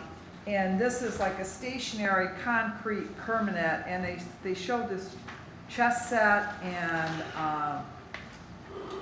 I think this is like stationary, like really durable year-round ping pong table. So the kids would have fun on that too. I mean, I'm trying to think of something school kids could use and your Right, kids. and I think a sandbox, because you folks talked about that the last time I was here, I think that's a swell idea. All those skaters have younger siblings, and they all come to us, and so they're looking for things to do also, and that would be great, a permanent sandbox. I don't know if we have to tie those trucks to the sand or what. I saw it in Birmingham, but maybe it would work here. I don't know how the basketball balls are holding up in the park, if that's, but the trucks in Birmingham, They're walking away. We're trying. We're trying. trucks in Birmingham, which is different, did stay in the parks. Other towns are leaving, what's the one up north, I can't remember. They leave decent trucks, they're not all Tonka trucks, but they're decent trucks in the parks, in the sandbox. And I believe that if we had a sandbox, the equipment could be inside the building. That's true. Just like our tennis rackets and baseballs and all that, and then the kids can take it and then bring it back. Is there room close to the building where we could do that? They got the dirt. I don't know why we cannot. There's that little tennis, or there's that little basketball court to the east of us, and there's a lot of use on that. And there's a lot of grass out there. I mean, that would be Cordoned off and put in, you don't have to be a permanent structure, so that they can't take it away, those kids, because they're like moving them, you know, they like to move stuff. So anything that, is there needs to be a permanent structure. I would think it could be even over to the west by the old swing set stuff. There's room over there too. Well, I'm just thinking if you're carrying stuff back and forth to the building, the closer we got it, the better it would be. Those kids would do it. They would, okay. Yeah, yes, yeah. If they wanted to play with it, and we have a lot of younger kids, they would come and get the stuff. And Sheila has those kids pretty well trained to bring it back, because if they don't bring it back, they don't get it again for a while. Which is, you gotta do what you gotta do, and chunk it sometime. Anybody else have any ideas? I like the idea of the sandbox, Karen, but for the permanent tennis court, what should we put there? Well, I'm looking at removing the tennis court now, and for temporary, I'd like to see another type of activity put in that place. And what I've seen, and I see that it's pretty popular, is a pump track. Is anybody familiar with a pump track? It's Oh, yes. Yeah. Yeah. I think so. We have one out at our non-motorized park. it's an actual pump track. Mm-hmm. What is that for those of us that don't know what It that would is? be a Bikes. bike that Oh. you don't have to pedal, but because of the undulation and the way it's built, you actually pump the bike to get speed up to go to your next hump and over. It's pretty cool I looking. think Jen Keller had suggested that. I did not get her email. She said she sent it on Yeah. Adopt a Park, but The Lake Shore Cycling Club, Yes. with assistance from the city, built one out at the non-motorized park and used clay and, Is it Yes, Yeah. clay and topsoil is mixed together, Yep. and but we don't have it inside the city. Now, these kids would have to get out there to use it, out to the non-motorized part.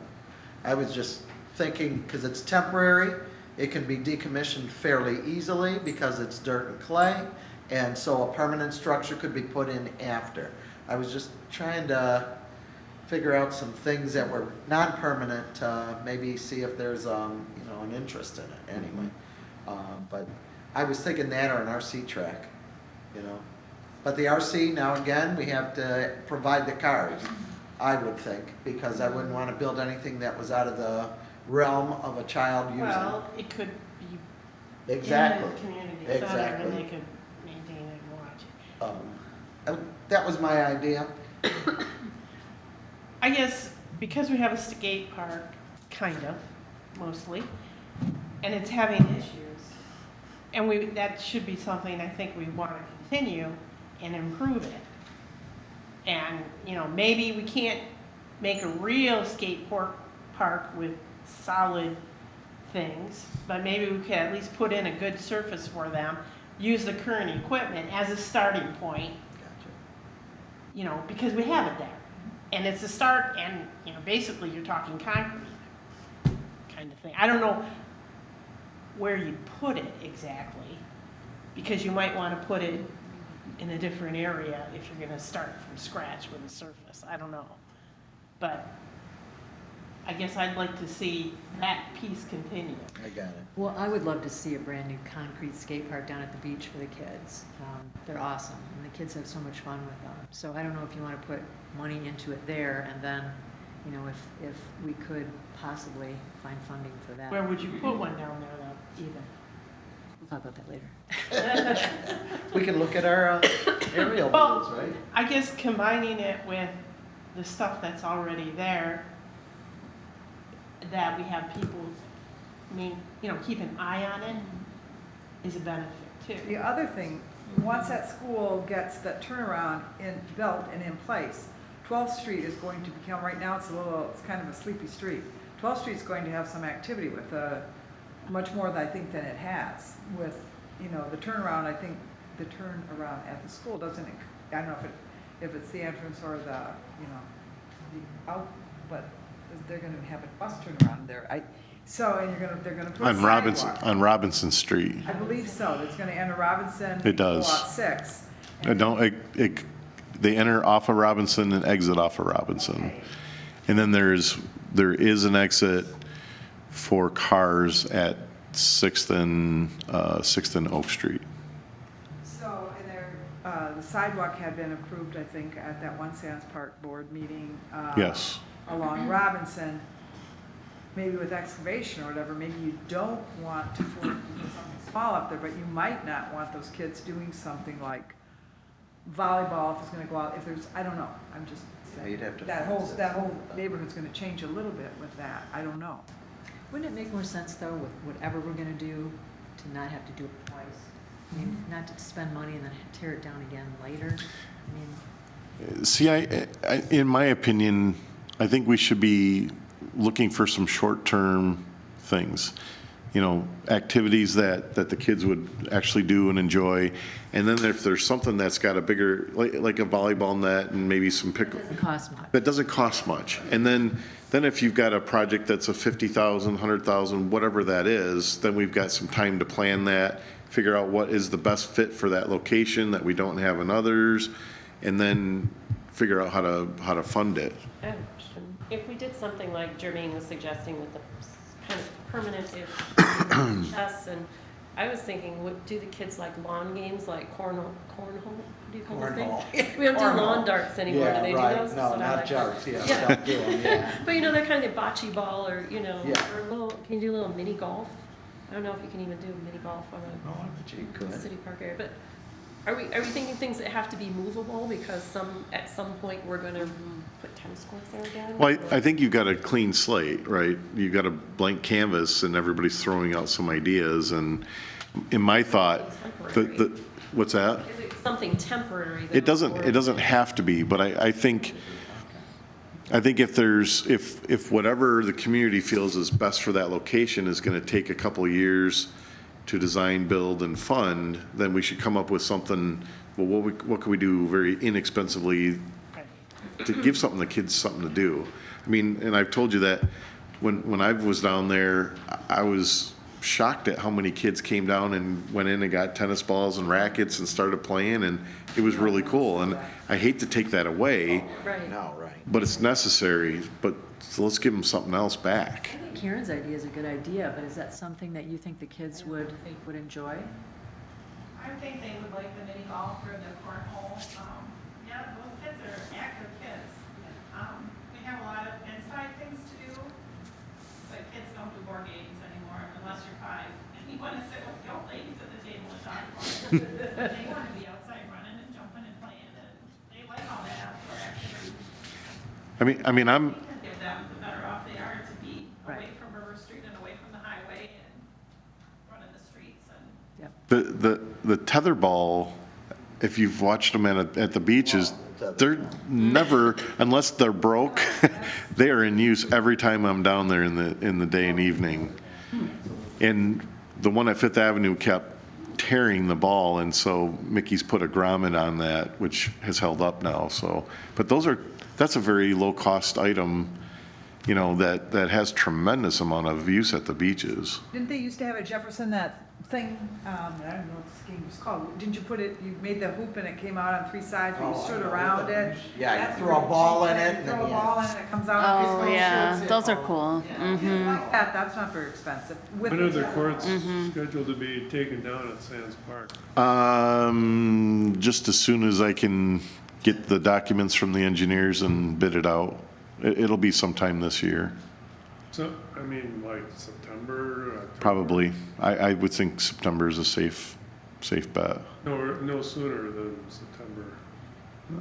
It could be. I mean, it could be late August, September. What's that? Second week of August. Do it all that week, right? That's right. Get it. Well, we're gonna contract that out.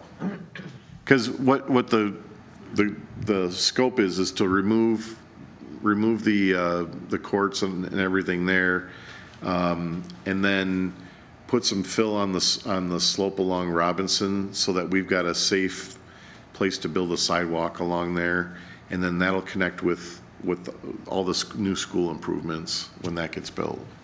So you said that the city is going to fund the demolition, and then MAPS was gonna do something else?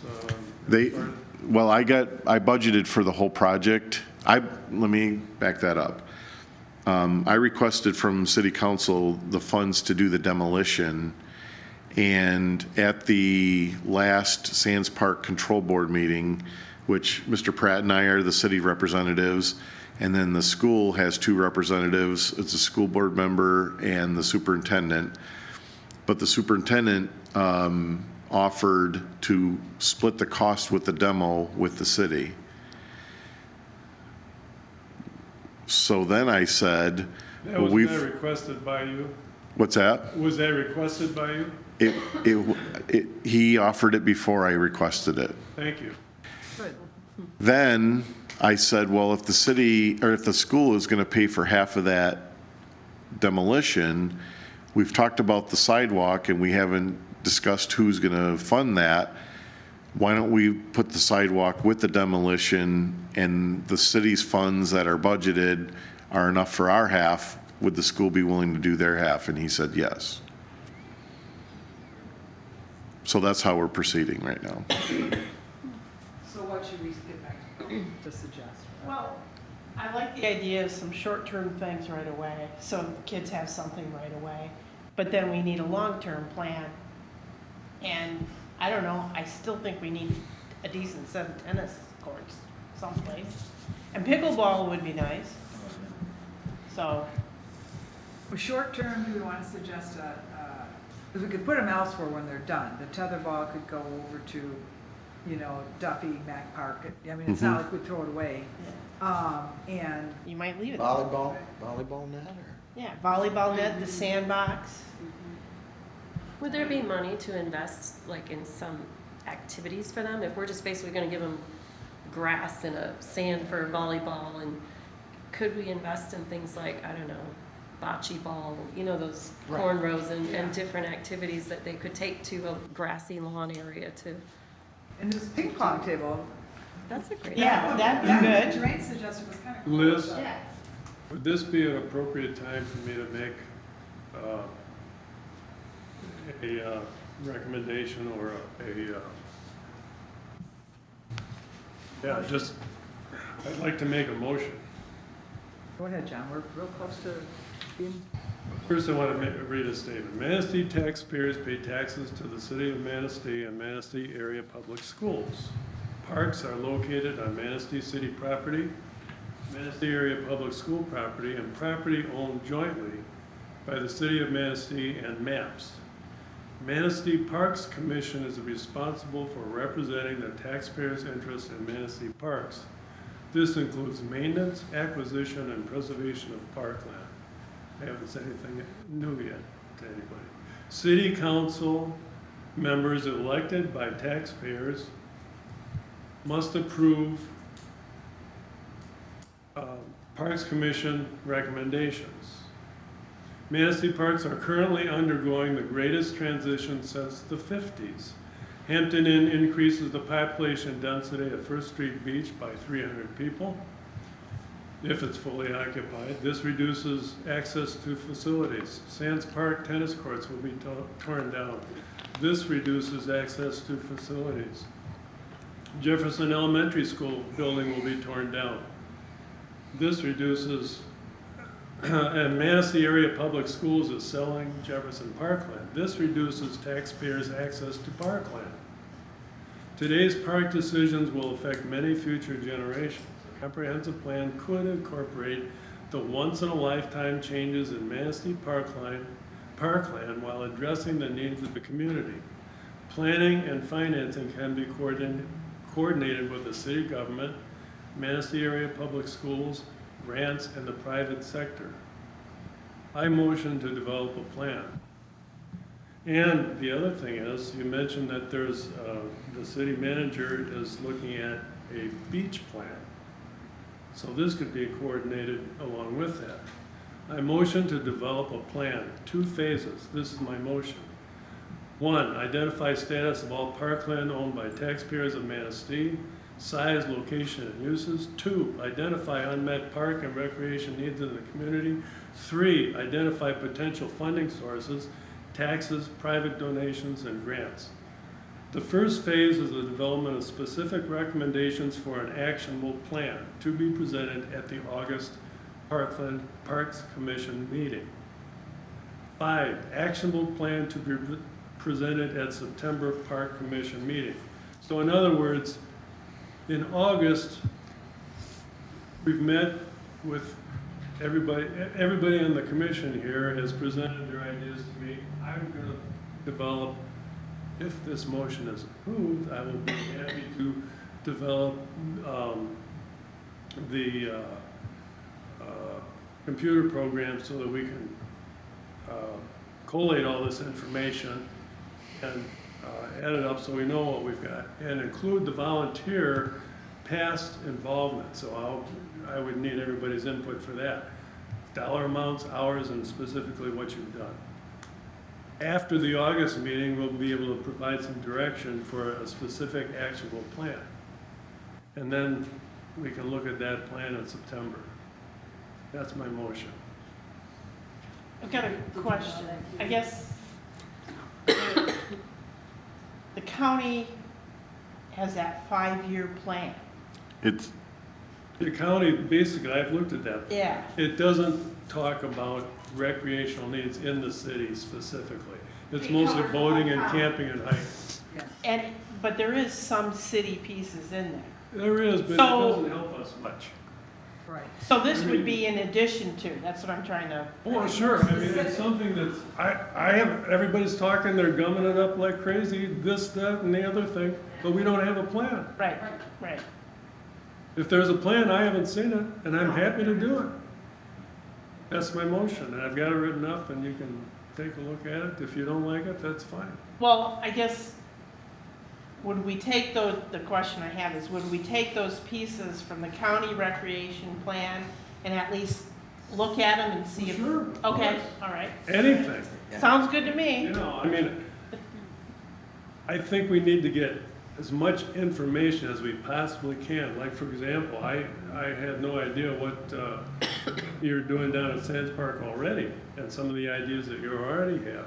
So we need to include all that information.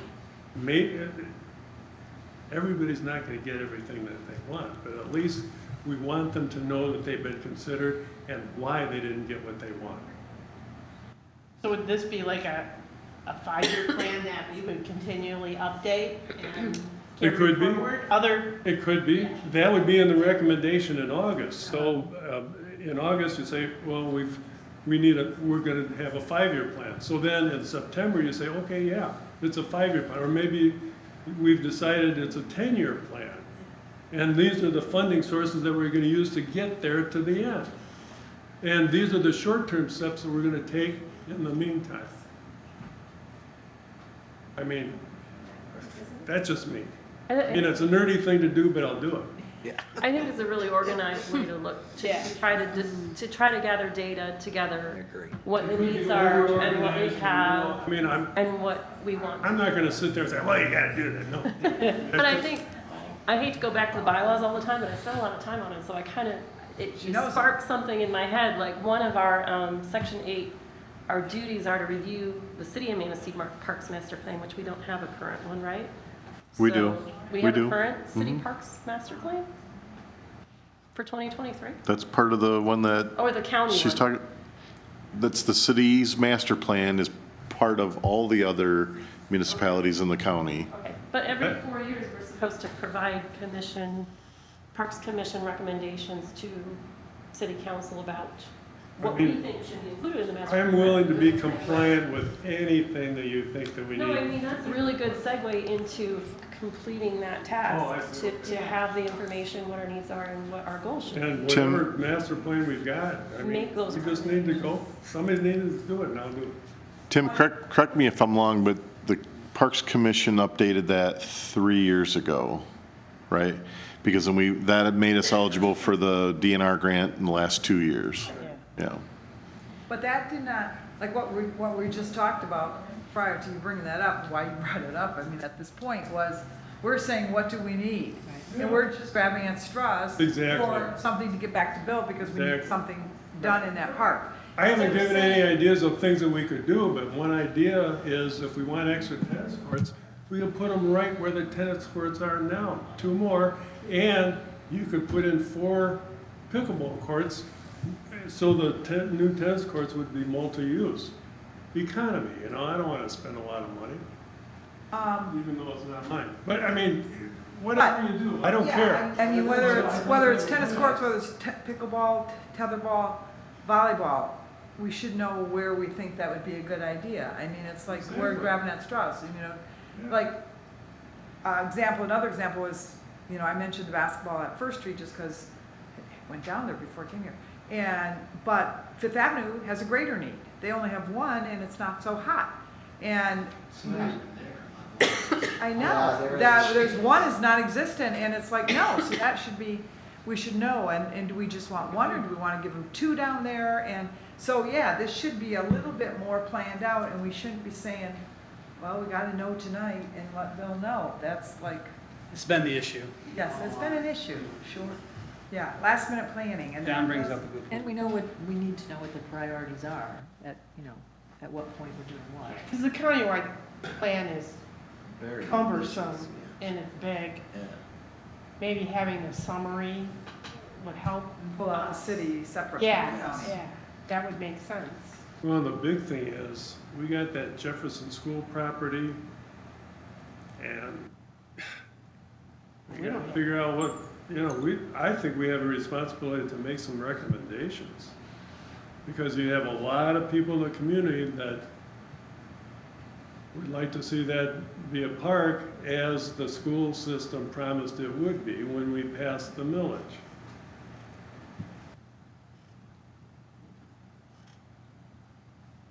So, are we gonna take a motion to go ahead? Well, John's made the motion. Anybody second the motion? Who has the second? I'll second, because I like the idea of master plan. They're flexible, you can add, detract as trends change, anything's possible with it.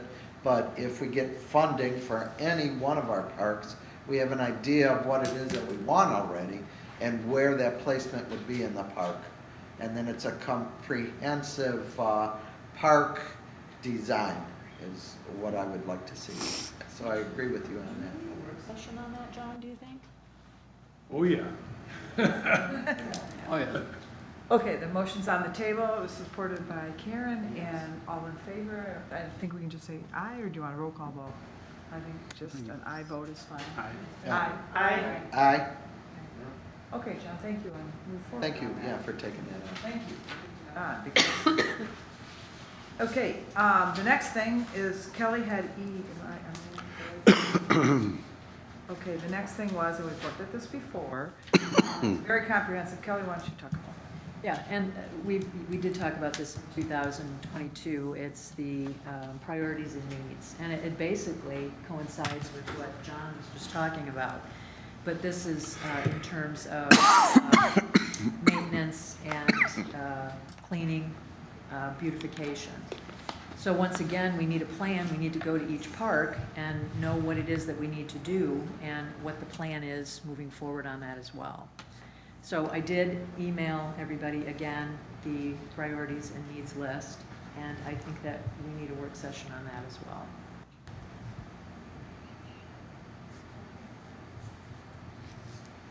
So, Someone have a date? we have a date on, Second week of August. put the park together? Do you want to do it in 2 weeks, so it's in the middle of our meetings? I mean, we could actually go to each park and do the list, or we can do it on our own. There is a list that's included in the master plan for the county that is a list of inventory items, right, Jeff? That are, Right, but it doesn't have anything to do with maintenance. Oh, gotcha, okay. No, you're right, there is no, going forward, yeah, how does it get maintained and where does the money come from? And what actually needs to be done. Right. And in what order.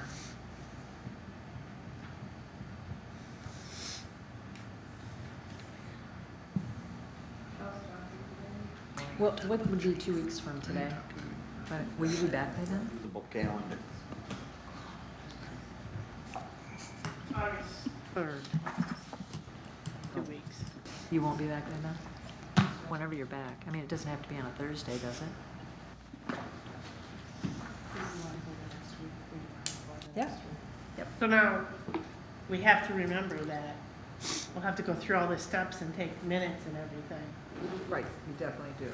Do we want to do this together, or do we want to do it on our own? You're saying the visitation, I think we should meet, but, Do we want to go on our own and then meet together for a work Yeah. session and talk about what we've come up Yeah. with? Okay.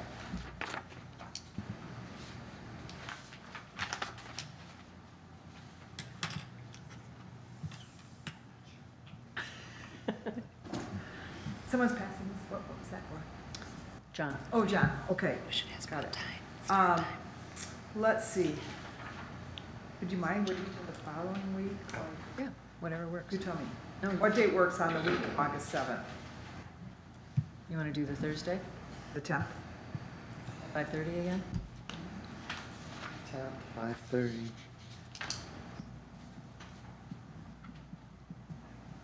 August 10th?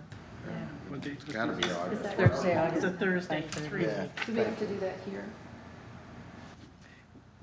Well, probably. Does it have to be recorded? We do that with the work session. Take I think you have notes? to check with Kelly to see if there's anything scheduled here before Okay, you make a. Let's do that. Right. Good idea. Okay. Is she the only one that knows the schedule on this, if she's on? Yeah. 'Cause I think last time we double booked. Ask about the time. Okay, what date? I have access to it. We got a lot of stuff going on, and we have that other meeting. What was the August 7th? It was August 7th. That's that, August 7th. We have the August 10th and August 7th at 3:30 is the amphitheater presentation by hundreds. Yeah, and then when they do the Okay, so we got 2 meetings that week, so project that's orientation. okay. Okay. Couldn't we have, let's say, a work session, a brief one after that, Monday, August 7th? how long a meeting is that gonna be? I don't know.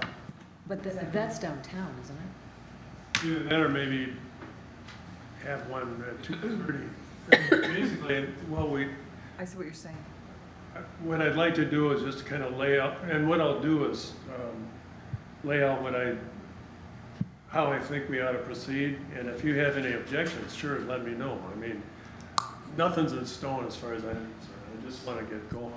So you're saying, we actually are thinking of 2 work sessions, then, one is on John's proposal and one is on the work session. So leave the August 10th one, Kelly, for the work on the parks. Yep. And then, I think John's probably right, if we could do the 3:30, and we could check the It is 2:30? 2:30, and then we could walk down to the, and I don't know what that Higgins one's gonna be like, but they're just gonna lay out things like we went down to that one. Jeff, you're questioning something. It's supposed to be more involved that day. What meeting are you talking about? We're saying, meet with John's, wants to run ideas and stuff by and get ideas, is that correct? Right, say maybe at 3 o'clock and just have a half an hour session. You think that's enough, think and then that's walk enough? downtown? Yeah, I don't want, 3 o'clock. and the then- work is gonna be on individually gathering information, thinking about what is important and then presenting that information. And much of it can be done, Let's say 2:30, and then we have time to walk downtown. All right. You know, it's so far. What day are you August thinking? 7th at 2:30, and then we would go to the Hindrance. Hunden. Hunden. That's here. The Hunden is here. Oh, it is here? Hunden's right here. Oh, then maybe that'd be a perfect match. Oh, it's in here. Yeah. It's 2:30. not outside. Okay. I'm How look- many people okay. are gonna be able to go to that thing on the 7th? Because I'm out of town. Yeah, I'm on the fence right now about Yeah, it. because- Only because I have some And it might stuff work going to your on. benefit if there's not 4 of you. You know? well, we don't need a quorum. Right, We exactly. just need to move. That's what I'm saying, is Okay. that, I can go. Might be advantageous Yeah. to work it that way, where Yeah. you don't have to do. kind all- of like a subcommittee. Like a committee. Yeah. Let's have a committee. Actually, it should be just a committee at this point. It might Yes. get further progress. Mm-hmm. A committee, who would like to be on that committee? Right. I want to. Look at me. But can you do it the 7th? Can you do it the 7th? Then That's, you'll miss the first meeting, but you can still be on the committee. okay, thank you. Respectfully, But right now I You can't. got it, you got it. respectfully, this is what Tim tried to do for years and tried to have each It just takes time, Tim. You tried the each bylaws member too. divvy it up. Need to be on the Tim, committee. that's why you gotta stay. Tim? I just, it's repeating 3 years ago.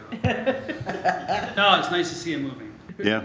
But yeah, we tried to do this. I know Well, you. you got the right But, person. and again, our commission's changed a lot. It's changed a lot. So bring some, I can see it happening. Yes.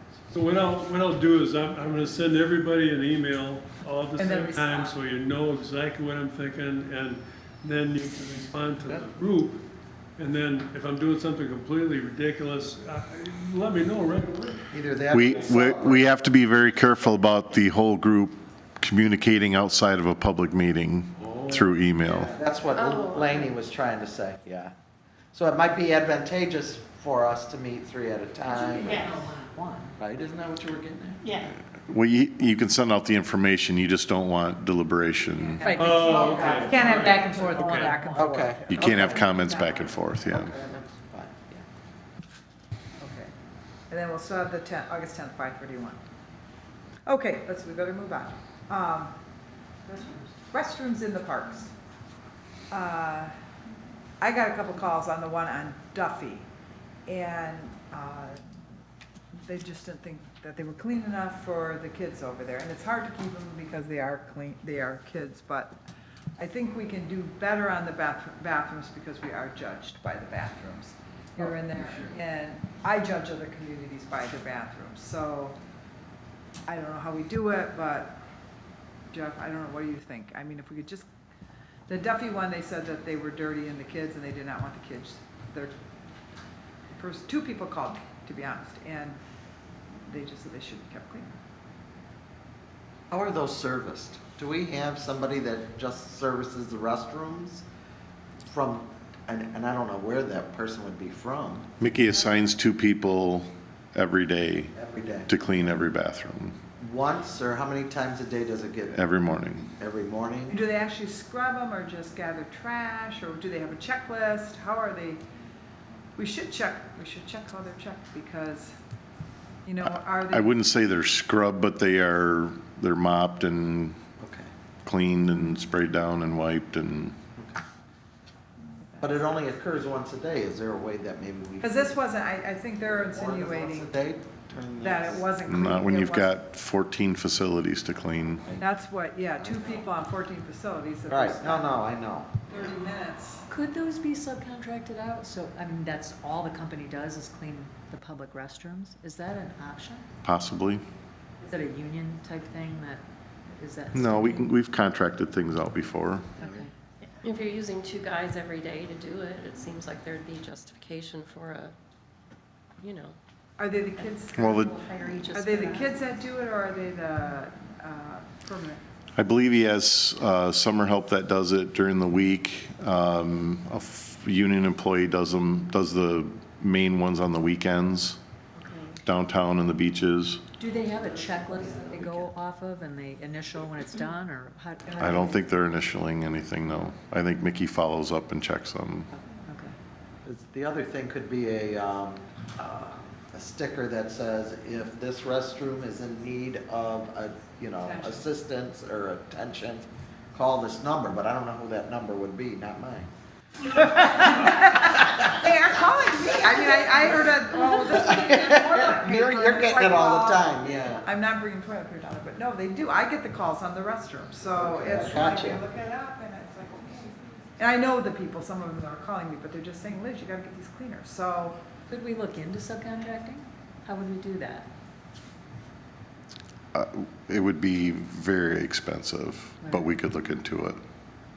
Is that something we could help with, or is that something that you have to do? At one point, when the DDA was concerned with what they were paying the city, I think we were estimating that, like, just to clean the downtown bathrooms were $30,000-$40,000 a year, and that's been quite a few years ago. Wow. And we've got 13 different bathroom facilities. Yeah, there's a lot, is the Yeah. problem. Well, one thing too, take it upon ourselves, when you're in a park or driving around, if you have the opportunity to stop and just do a self-check on the bathrooms. One of You know? the things that I hope to accomplish when we add the new parks person is being able to upgrade like we did at the marina, deep clean it in the off season, Thing too. new painting. Every one of them needs to be refreshed. Every one of them. I like that game plan, yeah. Yes. The problem is that we've got a lot of people moving from department to department right now. Mickey has submitted his resignation, so his last day will be next Friday. Mickey? Yes. Yes, Mickey. Well, that's quick. Tough one. Is there somebody that's moving up into his spot? I have a union person that has signed into the open parks position, and today, Monday, I'll be appointing somebody into the second open position, but I won't have a lead person, so we're gonna have to manage that a little bit differently until I get some people experienced and. That's a bummer. Yeah, that's a toughie. Okay. He wants It a is what it is, yeah. job that doesn't have as much stress. I somehow understand. I don't blame him at all. I gotcha. No, I don't. Yeah, that's bad news. Mickey has done a great job, and he's Yes. working well with us, Yes. and he will be missed by the Yes, park. tremendously. Yeah. He's great with the volunteers. He's great with the Thing? community. He was an ambassador for Manistee, so Mickey will. We're doing something internal, yeah. Oh, okay, internally, okay. Yeah, Mickey will be missed. Okay, moving on after that. Public restrooms for the Marina building, I think we talked about that. The dates for the upcoming events, I think we talked about that. The Stargazer event is coming up, and the Story Hour in the Park next Thursday, if anybody's interested. Do you want him to, Ed, to speak before? Ed wants to talk. Well, Ed wants to talk in your. Add to the round table. Oh, the round table. Okay. Round table, Ed, do you want to speak? Well, I'm gonna just. Start with John. I know you guys are running late, everybody wants to get out of here, so I'm not even gonna talk about any of the stuff I want to talk about. I'm just gonna tell you guys about this other neighborhood commission that wants to come in on you guys. In '09, when the Parks and Beautification Commission was formed, it was because the Parks Commission was very weak at the time, only had a couple members, and the Beautification Committee was strong. So somebody in all their wisdoms decided this is a good thing to put these two together, although they had absolutely nothing in common, and we make one commission out of it, and Mayor Fuller appointed 9 of us to start that commission. Parks Commission real weak, Beautification Committee very strong, so Beautification Committee won out, got a chairman. So for the first 2 years of that combined committee, we did pretty close to nothing for the parks, and everything was beautification in the neighborhood and on River Street and all that stuff, Butterfly Garden, the whole 9 yards. Jeff knows all about it. So nothing got done. So then after those 2 years, we finally were able to get another chairman in, and it took 4 years to dissolve that commission and separate it back out how it should be. So we lost 4 years of time there. And I don't think we ever recouped from it. This commission, or this, I guess it's a commission that, and with all due respect, I don't know how it ever became a commission. I look back through the minutes of the city council meeting, and I can't really, it's very, very foggy on how that came about, but it came about, but it should be a committee. There's only 5 members, it should be a committee, it should have worked in cooperation with the chief of police, possibly the city manager, and they should have just functioned as a committee. But they've had 5 meetings since March. They've published minutes once. There's no minutes. You can't go back and find any minutes. There's one set of minutes that came after their March meeting. So all this stuff has all been probably discussed in the meetings, and there's no minutes, so you have no way to go back and check on anything that was said. If you guys open that can of worms, you're gonna be very sorry that you did. And like I said, I wasn't kidding. You all need to get together. You all need to come in the city council meeting as a group and sit in the front row and look at all of them. And when you get your opportunity to say what you want to say, you really need to say it, because if you don't, you're going to get snowballed. You're going to get snowballed over. And everybody from '09 has worked too hard to get this to where it is now. And you guys are a good committee, and you don't need anybody to okay what you do, especially a 5-member volunteer committee. You guys are not a volunteer group. I don't know if you look in your, what your things are, you're not there to volunteer to do things. Anything that you volunteer to do is extra, and it's a nice thing to do, and the whole city appreciates it. But that's not what you are. That's what they are. That's all they are. They're just a volunteer committee. But they want to come in now and get up in front of you guys and okay anything that you do as far as beautification. So I think long and hard about it. Very would. But I'm not going to talk about all the other stuff. No, tell You guys doing a good job. I do think one thing you should do, you should go to city council and ask them for the $800 back that the Parks Commission had in their budget when it was formed. It was formed and it was allotted $800 to spend on things just like what you're talking about. S'mores, hot dogs, whatever. We've been fighting for that. $800 in the grand scheme of things to them is nothing. $800 buys a lot of s'mores and a lot of things like that. And just the other thing I want to mention, I think it's kind of funny to sit back here and listen about putting in new tennis courts and stuff like that. And then on the other hand, we have tennis courts and we're talking about ripping them out. So there you go. Thank you. Thanks for your time.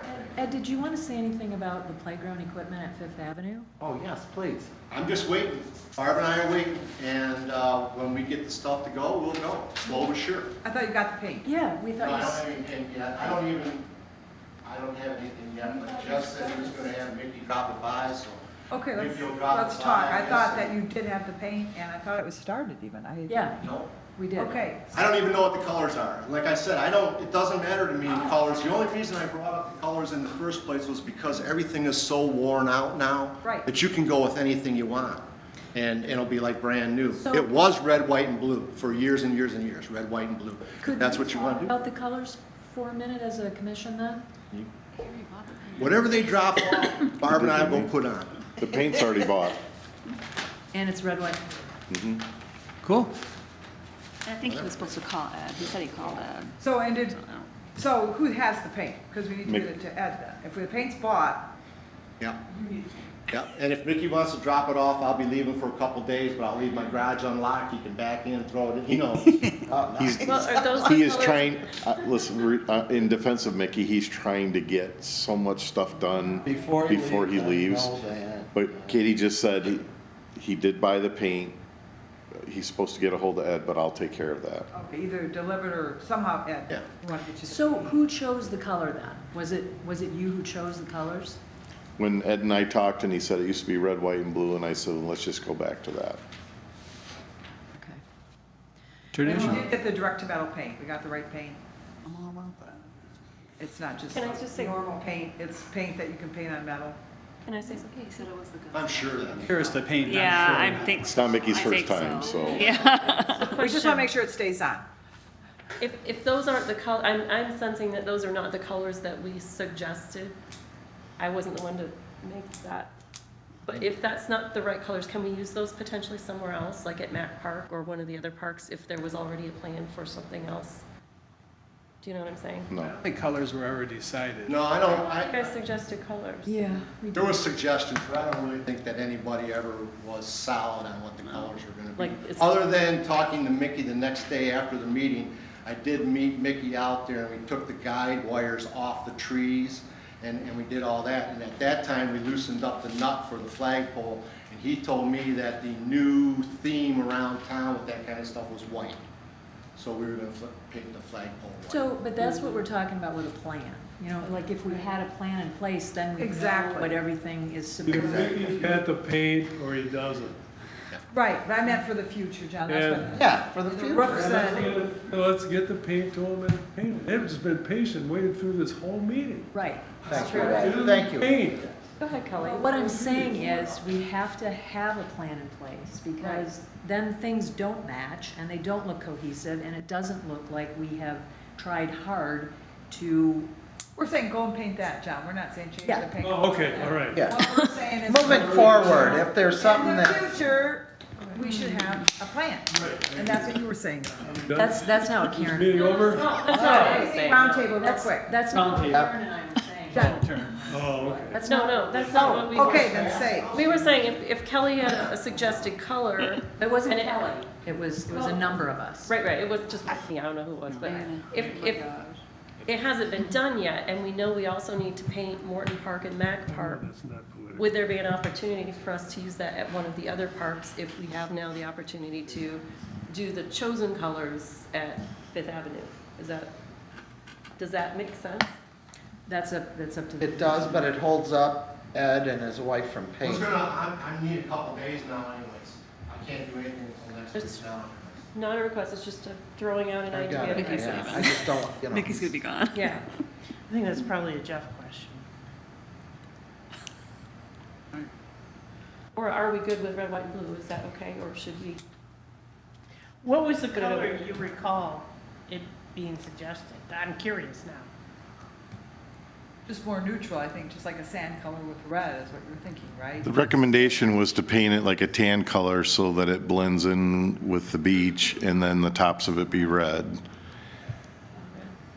See that? And every other playground that we just selected colors on, we're picking vibrant colors and stuff. And so in my opinion, playgrounds should be fun and inviting and exciting for kids and attract them to it. And when I talked to Mr. Tegler, he said, well, they've always been Red, white. and blue. And I said, well, if that's what they were, then let's just go back to that and make it simple. Well, it would definitely be more work to paint them two different colors. A piece of Well, equipment. it's gonna be red, white, and blue anyway, but I think what we're saying here is that Yeah. as a commission, we need to know what it is that we want to do. Majority would rule. Absolutely, and that's where his Right. motion comes into play, where we have a 5-year plan. Correct. We can do maintenance issues, color issues, equipment, things like that, which I think is a great idea. So what's the thought on? We're going with red, white, and blue. Yeah. Giving it to Ed, he's gonna go paint, let us know, help him if we wanna help him in the future. I think like Kelly said, we need to be, And I think when we developed that plan, I looked at the plans, I have seen the plan for Glen Lake and the future plan. They even know where they're putting each bush. I mean, their Sure. plans are Yeah, no, completely that's the way it detailed, should be. colored bushes. If you're building, if you say we need a gazebo, they have roof colors. It's completely detailed. It's like working construction drawings. Yeah, it's not something you try to It's pick out at the last night minute. before. It's something that's planned Like out. this is the shade of white that we're gonna use in Right. the bathrooms, or whatever it is, but there's some uniformity, and we know that every bathroom, if it needs touching up, use that white. so you're talking about future. We're talking about John's plan, and that's why we need that. Right, plan. Yes, but Ed's, moving Yes, forward, plan is going to be absolutely. red, white, and blue, if that's Okay. okay with everybody. Okay, Tim, anything to say? the only thing I have, the staining of the benches, Jeff, on Fifth Avenue Beach, can we proceed with that? Are we waiting for something on that, or, the only reason I ask, obviously I have one of the memorial benches out there, which is in really bad shape, which is badly needs to be stained, otherwise I honestly think it's gonna need to be replaced at some point, but can we stain those, or what are we waiting for? Can Adopt a Park do that, or, okay, they can? I mean, And what it color happened would before. that be?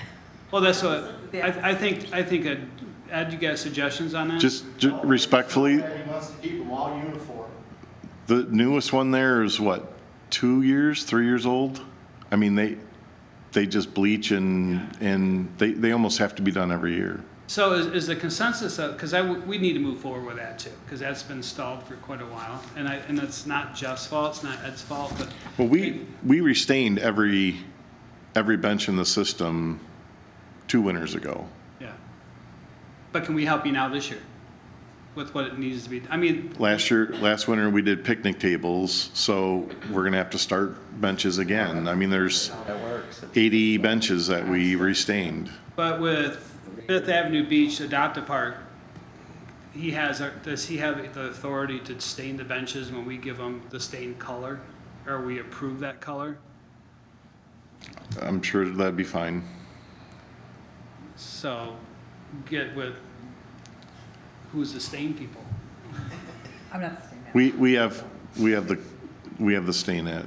You have the stain? Mm-hmm. Okay.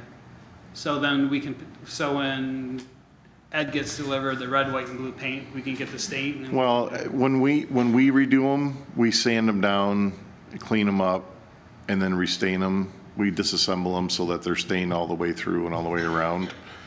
Well, the only thing is, it's helping you too, is it Right. not? I mean, if Ed's group is willing to get out there and stain it, that's one thing you don't have to worry about, Okay. And Ed wants to participate, wants to get moving, but I've seen I him. didn't know those benches were removed and all taken apart and done like that. I didn't know that. You still want to do it?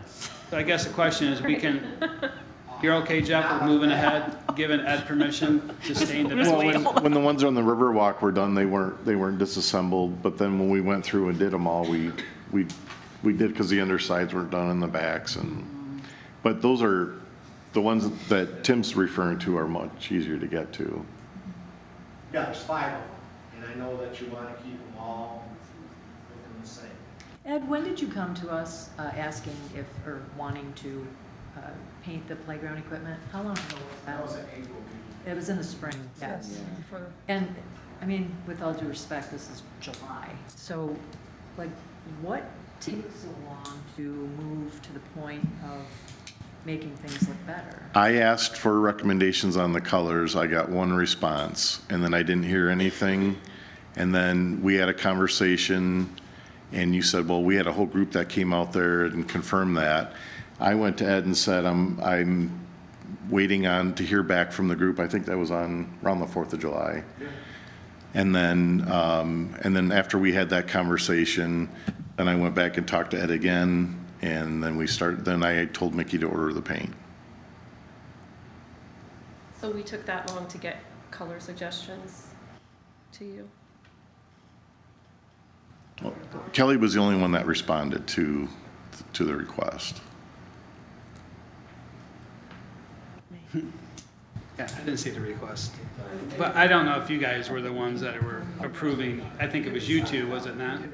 Yeah. Okay, So it's, so we're done. we're right? done, and I think we're moving on with that master plan. I think that's what we want to avoid in the future. The decisions shouldn't be done as we're going to buy the paint. The decisions should be made ahead. So it sounds like, Ed, you get your date that you want to start doing that? Yeah. Thank you for hanging in there, Ed. We're sorry it took so long. You need help with that? Are you looking for volunteers? Who would ever turn away help? I mean, poor Barb. Dumbest question of the day, write it down. Poor Barb. I can just see you out there. No, we'll get it, my kids are coming up, and, yeah, we'll get it. Okay. But like I told and we discussed before, you don't want to go in there right now in the dead of summer and close down all those toys. Right. There's not 1 minute of the day when something's not being used, so we just wanted to go over one toy at a time. Rope it off. Rope it off. Dry it. Take it off, go to the next one. Got it. Do it, so that they still have the part. All right. Very nice. And that truly is the biggest question, who would ever turn down help, right? Right. That's a very good question. That's why I raised the question. Shelley, you got Anyways. I do, garbage receptacles. For 3 years now, I have asked if the plastic garbage bags could be put inside the garbage cans because they don't look as good on the outside of the garbage cans. But they're still on the outside of the garbage cans. Is there any way that we could get them on the inside, or is it not possible? Yeah, I'll talk to the new employees. Okay, and then the new garbage receptacles that we have, we were messing with them at Fifth Avenue. And there's actually a way to set them up so you don't have to have a rubber band and you don't have to It'd have. take less time if they didn't use that rubber band. It'd Right. look better, because rubber bands are blue on the black. Right, the tops of the garbage cans click onto the inside of the garbage can, and you don't need a rubber band, and they stay in place, and you don't see the garbage bag. So they look better if they're done that way. They click and fit. That's the new style. Yes, Yeah. that click and fit. The one. They do work without the rubber band, and if you actually seat it looks more level too. You seat that top Yes. piece. It's Okay. again, Oh, it's just yeah. another Training. operator. Operator. That's it. Real quickly, the Lions I called, and 4,175, so we should probably think if there's anything that's needed at that venue.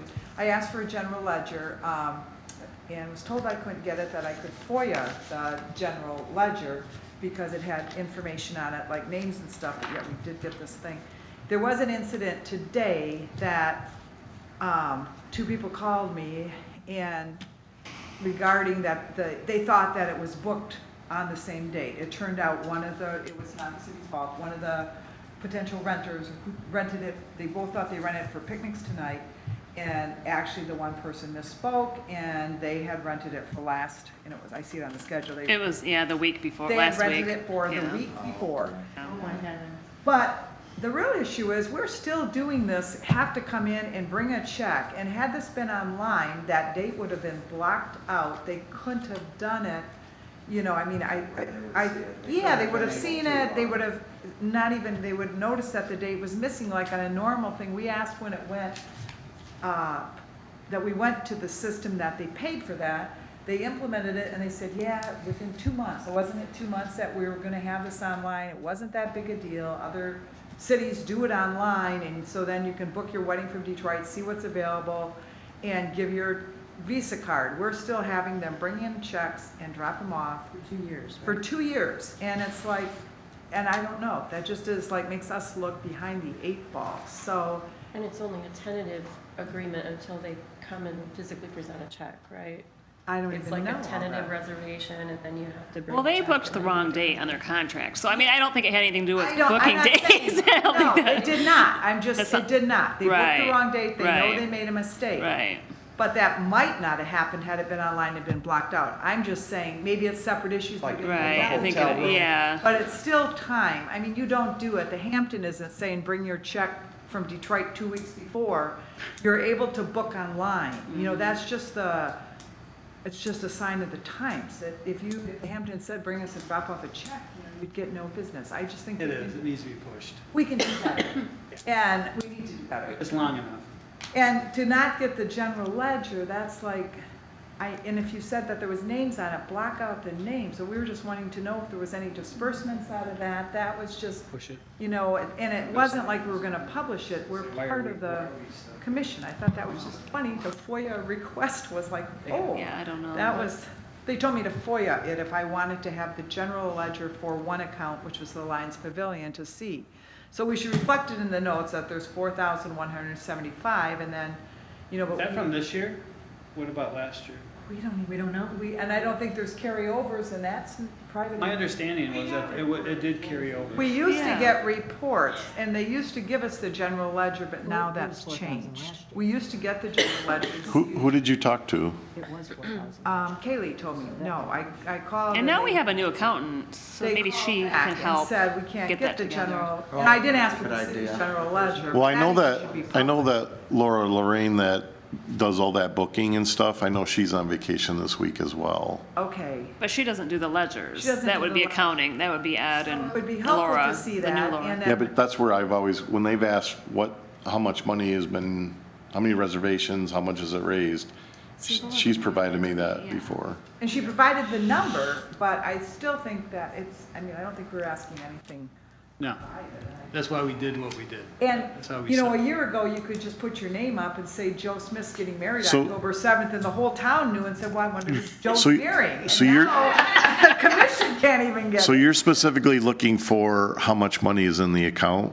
I was looking to see like the beginning balance, like we got 4,175. The general ledger would show that next month we started with 4,175. The disbursements were $150 for flowers, Display whatever, case, the yeah. display case. We want to see, Edits. yeah, we want to see the deposits. We Have wanna you see- guys spent money out of that? Well, I've got something else I'm gonna report on. Yeah. Oh, because I wasn't aware of So that. that's just what we want to see, and I also thought it'd be interesting to look at, like, are the reservations, are they non-city, are they city? I thought analyze that.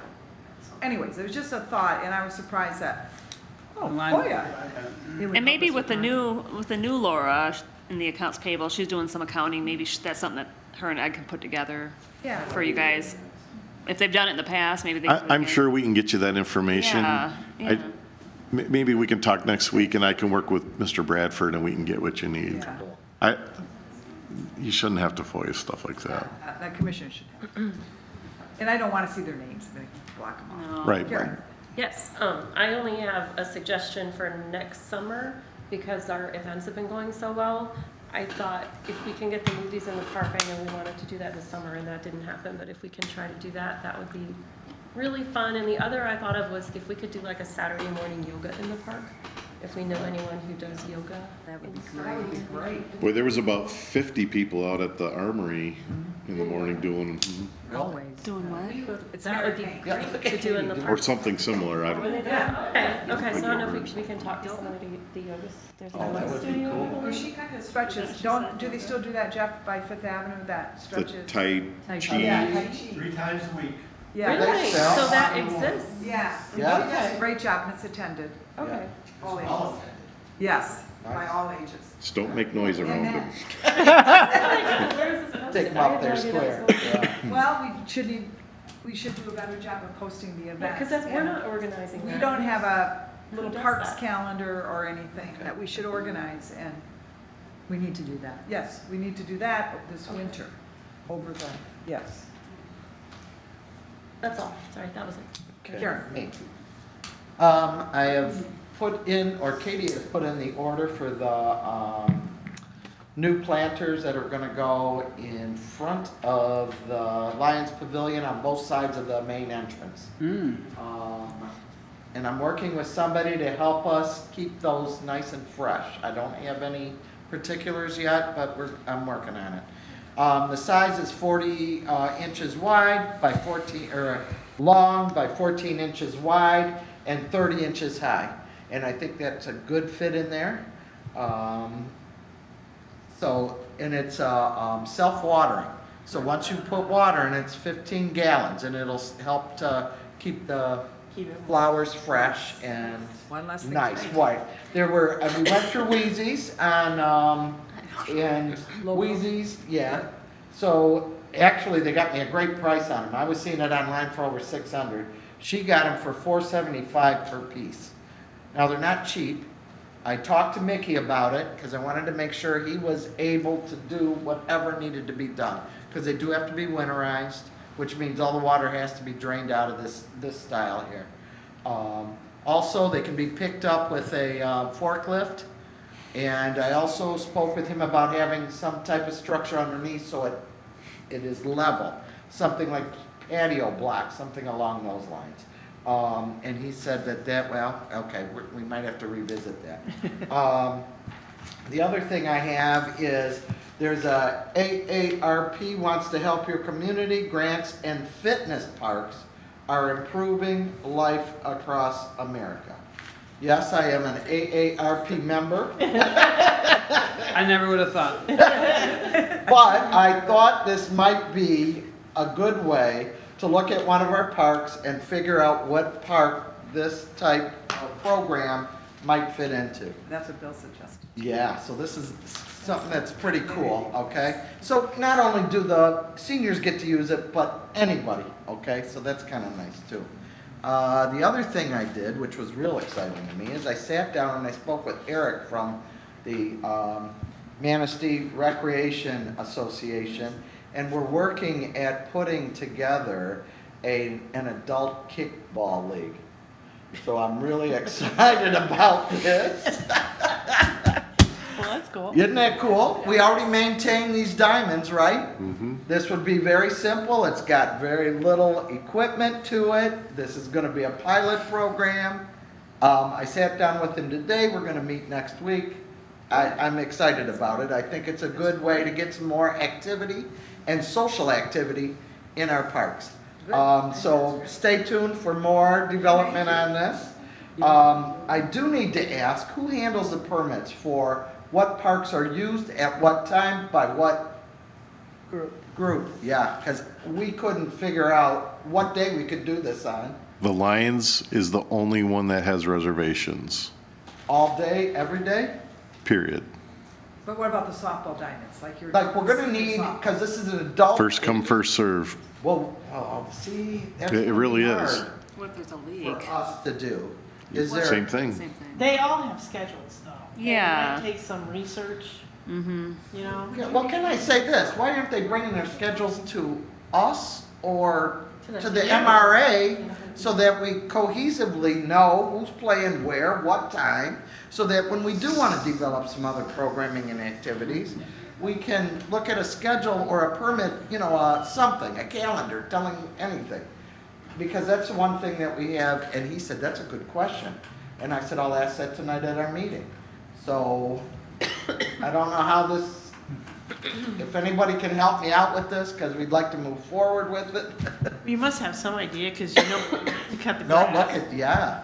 Oh. So, and that's what. Well, I were mean, talking about. we've learned we can't blow sand when the Tai Chi Right. group is there. Yeah, that's what I'm saying. Seriously. You have, that's the only way. But you most of know. that stuff is after hours and It's like the best person to organize that, though, maybe. he Well, might that's be what we were discussing. Maybe his office should have this, so that if you know what I'm saying, so that it's in but as soon as you put that on paper, then you're essentially reserving it. So yeah, you're committing to use, but through a permit.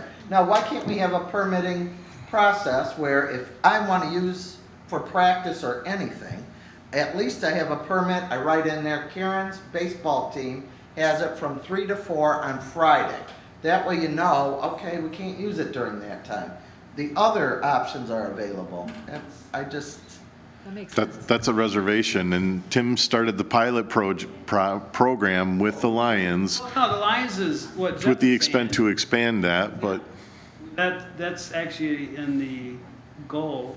Is to Lions include- Pavilion, Fifth Avenue Beach, baseball field. Gotcha, is to include, okay, so that's gonna be in our thing, we gotta work on that. Yeah. John, that'll have to be in. We as a Parks Commission that needs to start establishing that. And then Exactly. getting City Council and getting everybody else that could do. Do you We've- play we've that never- softball diamond, Karen? Yes, you do, and he played tennis, listen, it's a we've lot. we've never really to my knowledge, had conflicts with the Ball Diamonds. I'd like to hear that. Because just like you're saying, when there's a league, that league will reach out to the other league, and then they kind of coordinate it amongst themselves, and it's not like there's massive demand for it. The only thing that we've really had strong requests are is weddings. Okay. But, We'd like to but all the stay on parks that. are public and they're all non-reservable. Wednesdays and Thursdays, co-ed software, ball, 6 o'clock. Okay, you know that. See, I didn't know Yeah. that. So, and neither did Eric. So we were sitting there going, well, what days can we set this up on? You got a good point though, Karen. And then, Somebody wants to do a charity softball game, they want to pick a date and time, they have no idea what leagues are. And I don't know what to tell them. I mean, you know. But I think that goes into our reservation system that we could probably expand. I like it. Okay, so. If the senior leagues are doing it certain days, certain times, they got to reserve. Great, it's on paper. yeah, So, we don't know when it is. easy. Get the parks more organized. Okay. Is there a posting, like a board at each baseball diamond where we could put up like the summer schedule of, like when the. How about MRA online? does, Who knows You who? know, organized groups, this is when. There isn't currently. We put one up at the other, I guess, location. We put one up at the tennis courts in the school, in order for the school to post when they intend to have practice, and when, like, the MRA has their, they do their clinic or whatever during the summer, and the school pays us for that. That was part of the project revenues. Anyways, that was just something that we came up with, and it was interesting that I'm from the Parks Commission, he's from the MRA, and we had no clue who used what diamond at what time. Yeah, that's not So bad. that's why that came about, but now I can see a need. Yeah, because we'd like to go ahead with this, but we have to figure out who's playing when and what time. Okay, so that being said, we know what we gotta do. The other thing, has this commission ever had a logo? A logo? Parks Commission logo? Well, I think our city logo is our logo with the Parks Commission, like every other city department does. Yeah. I mean, Okay, that's fine then too, I just didn't know if there was something. And I'll be honest with you, I developed that. That's already, we just haven't done anything with it. And Okay, it was looked upon everybody at one point where we approved it. So remember when I came back and said, what shirts would you all like to put these on? And nobody really got back with me as far as sizes and everything else. It kind of went away, but the logo's there. okay, so, Looks nice. yes, Yeah, I'll resend it to everybody by email. okay, please. I was just looking at having some cohesiveness again with the Parks Commission. I'd like to advertise that we're working for the citizens and the residents and tourists alike in this town. So if we're doing a special event, we should identify ourselves so that we are approachable and that people feel that they can ask questions or. I'd be more than happy to spearhead that again and then send the catalog out, but you gotta respond. Okay. You know, if people respond with what shirts they want, I can do the logos on them, we can get it all done. Gotcha. All I need is show me what I can buy, and then I'll purchase it, and then if you can get the you know, the logo on it. The what do they call it, screen print, not Yeah. screen printing, the stitching, it's all done. So Oh, embroidery? yeah. Okay. And that was just an idea so that, you know, people are aware that we're there when we're putting on these. Well, I think that's important, like the stargazing, the library, Yes. all this stuff. Yes. You gotta know that the Parks Commission is being represented. That's the whole reason we started that. But I do want the people that are attending these to know that we are there to assist with anything that's going on, and they know that if something happens. Are we gonna have an identifiable, like we're all gonna wear the same style and color of shirt, or is it just gonna be? I personally like to be standardized. I like one and have color. it- I like do one too. color and one style. I do too, but you I like can pick these long colors. sleeve, short sleeve, but one color. The pink. Okay, something we gotta talk with John, you got that? And I think that's it. The only other thing I could think of is I've heard of chess and checkers, where I think chess and checkers would work out in a great atmosphere is at the marina at the picnic tables. A simple thing would be to stencil a checkerboard, hello, thank you, help me out, Karen on the said picnic he talked tables. about that, and he said he'd do it. Who did? My son brought that up last year. He said he would do it. Really? Is there a way we could get that done? The other thing is, we have a place that lends out the shuffleboard, and that is down at the Marina gas station, am I correct? Yeah. Yes, right? Yes. Okay. So is there any way that they could include chess pieces or checker pieces? Yes. And that way, maybe. Yeah, just put them in a get bag, little group? maybe like a drawstring bag. That would be just a real quick suggestion to It's a great Great idea. idea. hopefully get some more activity there. I'm looking at leisure activities, you guys. I see a lot of athletic activity, you know, in our parks. We need to have some more leisure. We need to have more intergenerational type programming.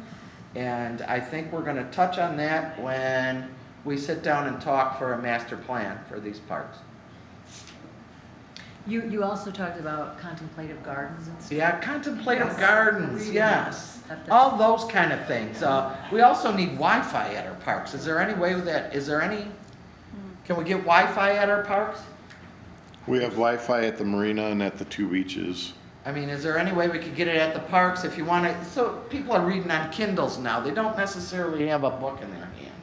So I was just thinking if they could, you know what I'm saying, do work, whatever, you know, where they're taking a break, but they're not in their office, maybe sit there and get something done. That would be my other idea. The contemplation gardens are very nice. Real easy. It could be something to do with water. I'm thinking of, what do you call it? Water gardens, like something along those lines. And that's something we should probably You look can at. put one in at the Hamptons. There you go. Their drainage. One other thing, and I'll stop. The Great Lakes Way, I don't know if anybody's heard of this. It's a green and blue, which would be your hiking trails and your water trails in the Detroit area. And this is showing how far they've come. Now, I've been working at, well, when I worked for the city, I was involved in this because it went through one of the parks I was a supervisor of. But this is pretty extensive and it's pretty cool. And so this is how we're linking in Detroit all of our properties together. Now, this didn't happen overnight, so this has been a long time coming. I want to say 20 years. But once you look at how extensive this is and how it can be done, it's super cool. So I'll just pass that around if you want to see it. And then that concludes my report. Just one thing I got. Jeff, how's the land swap deal thing going with 9th Street? Oh, yeah. It's not. What do you mean it's not? So now what? It's not happening. It's not happening. Wow, good thing. Good thing about that. So now, can we start planning for things at 9th Street? Please. Yeah, we always could. Okay. Well, but last time I asked about it, I was told we gotta put on hold because we're gonna do this first, and it makes sense, you know? But now we can like really dig in and start thinking about that poor place. The city backed off on the land sale to Fracano's because the conversion would have required acquiring or creating parkland of greater value than the property that was being sold. Oh, jeez.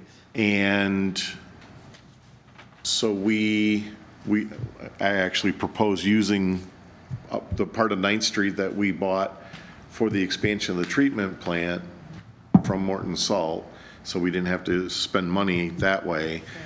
But the next steps would require us to spend $10,000 to have a yellow book appraisal done by a federally approved accounting firm, and then to pay to have a second appraisal done by a yellow book accounting firm to ensure that the first appraisal was correct. Second opinion. So that's another 20,000. And then to have an environmental assessment done on that parcel, That would be terrible. which already exceeds what the sales agreement to Fracano's was. And so, and then we'd have to come up with a master plan, and then we would be committing to then building all of that, which is hundreds of thousands of dollars. Sure. So we said, Yeah. we're going backwards real Seems fast. valid, yeah. Yeah. So I think the good news to you is that that property is owned by this, most of that is owned by the city. There's still a portion that's owned by Consumers Energy. And then we got the right-of-way issue with the railroad. It's not an issue. There is no right-of-way. Oh. The railroad, the agreement with the railroad, and this goes back 100 years, but it says that the land was owned by obviously a different entity, but now it's us, the city. And the railroad has the right to be there, and if we want them to move the track, they have to move the track, but we have to pay for it. If they want to move the track, they get to move the track, but they have to pay for it. It's essentially, I mean, it's a big, long document, but that's the cliff notes of it. So, you know how they're gonna reroute the railway anyway? Is that gonna have any impact on that stretch? Okay, I wouldn't think so, but. Good, that's a good question.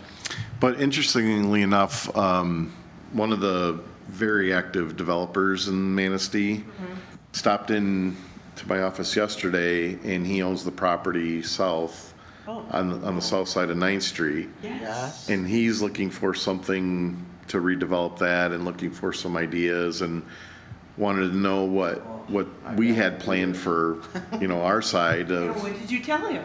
I told him we wanted, How about a sculling? I said in general, what had been discussed was rebuilding that boat launch to current standards, paving car trailer parking spaces, putting in a public restroom, putting in car parking spaces, and then a linear walkway along the shoreline with fishing piers, which is the last concept that had been put out there. A lot of people like to fish down there. I think that's a great idea. But the kayak neighborhood thing. is not in favor of improving that. They want to keep it simple and Yeah. local, Yeah, yes. they do.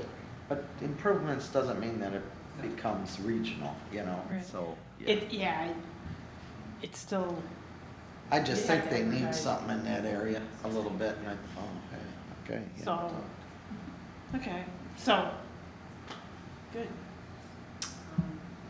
I think it should be improved. I do.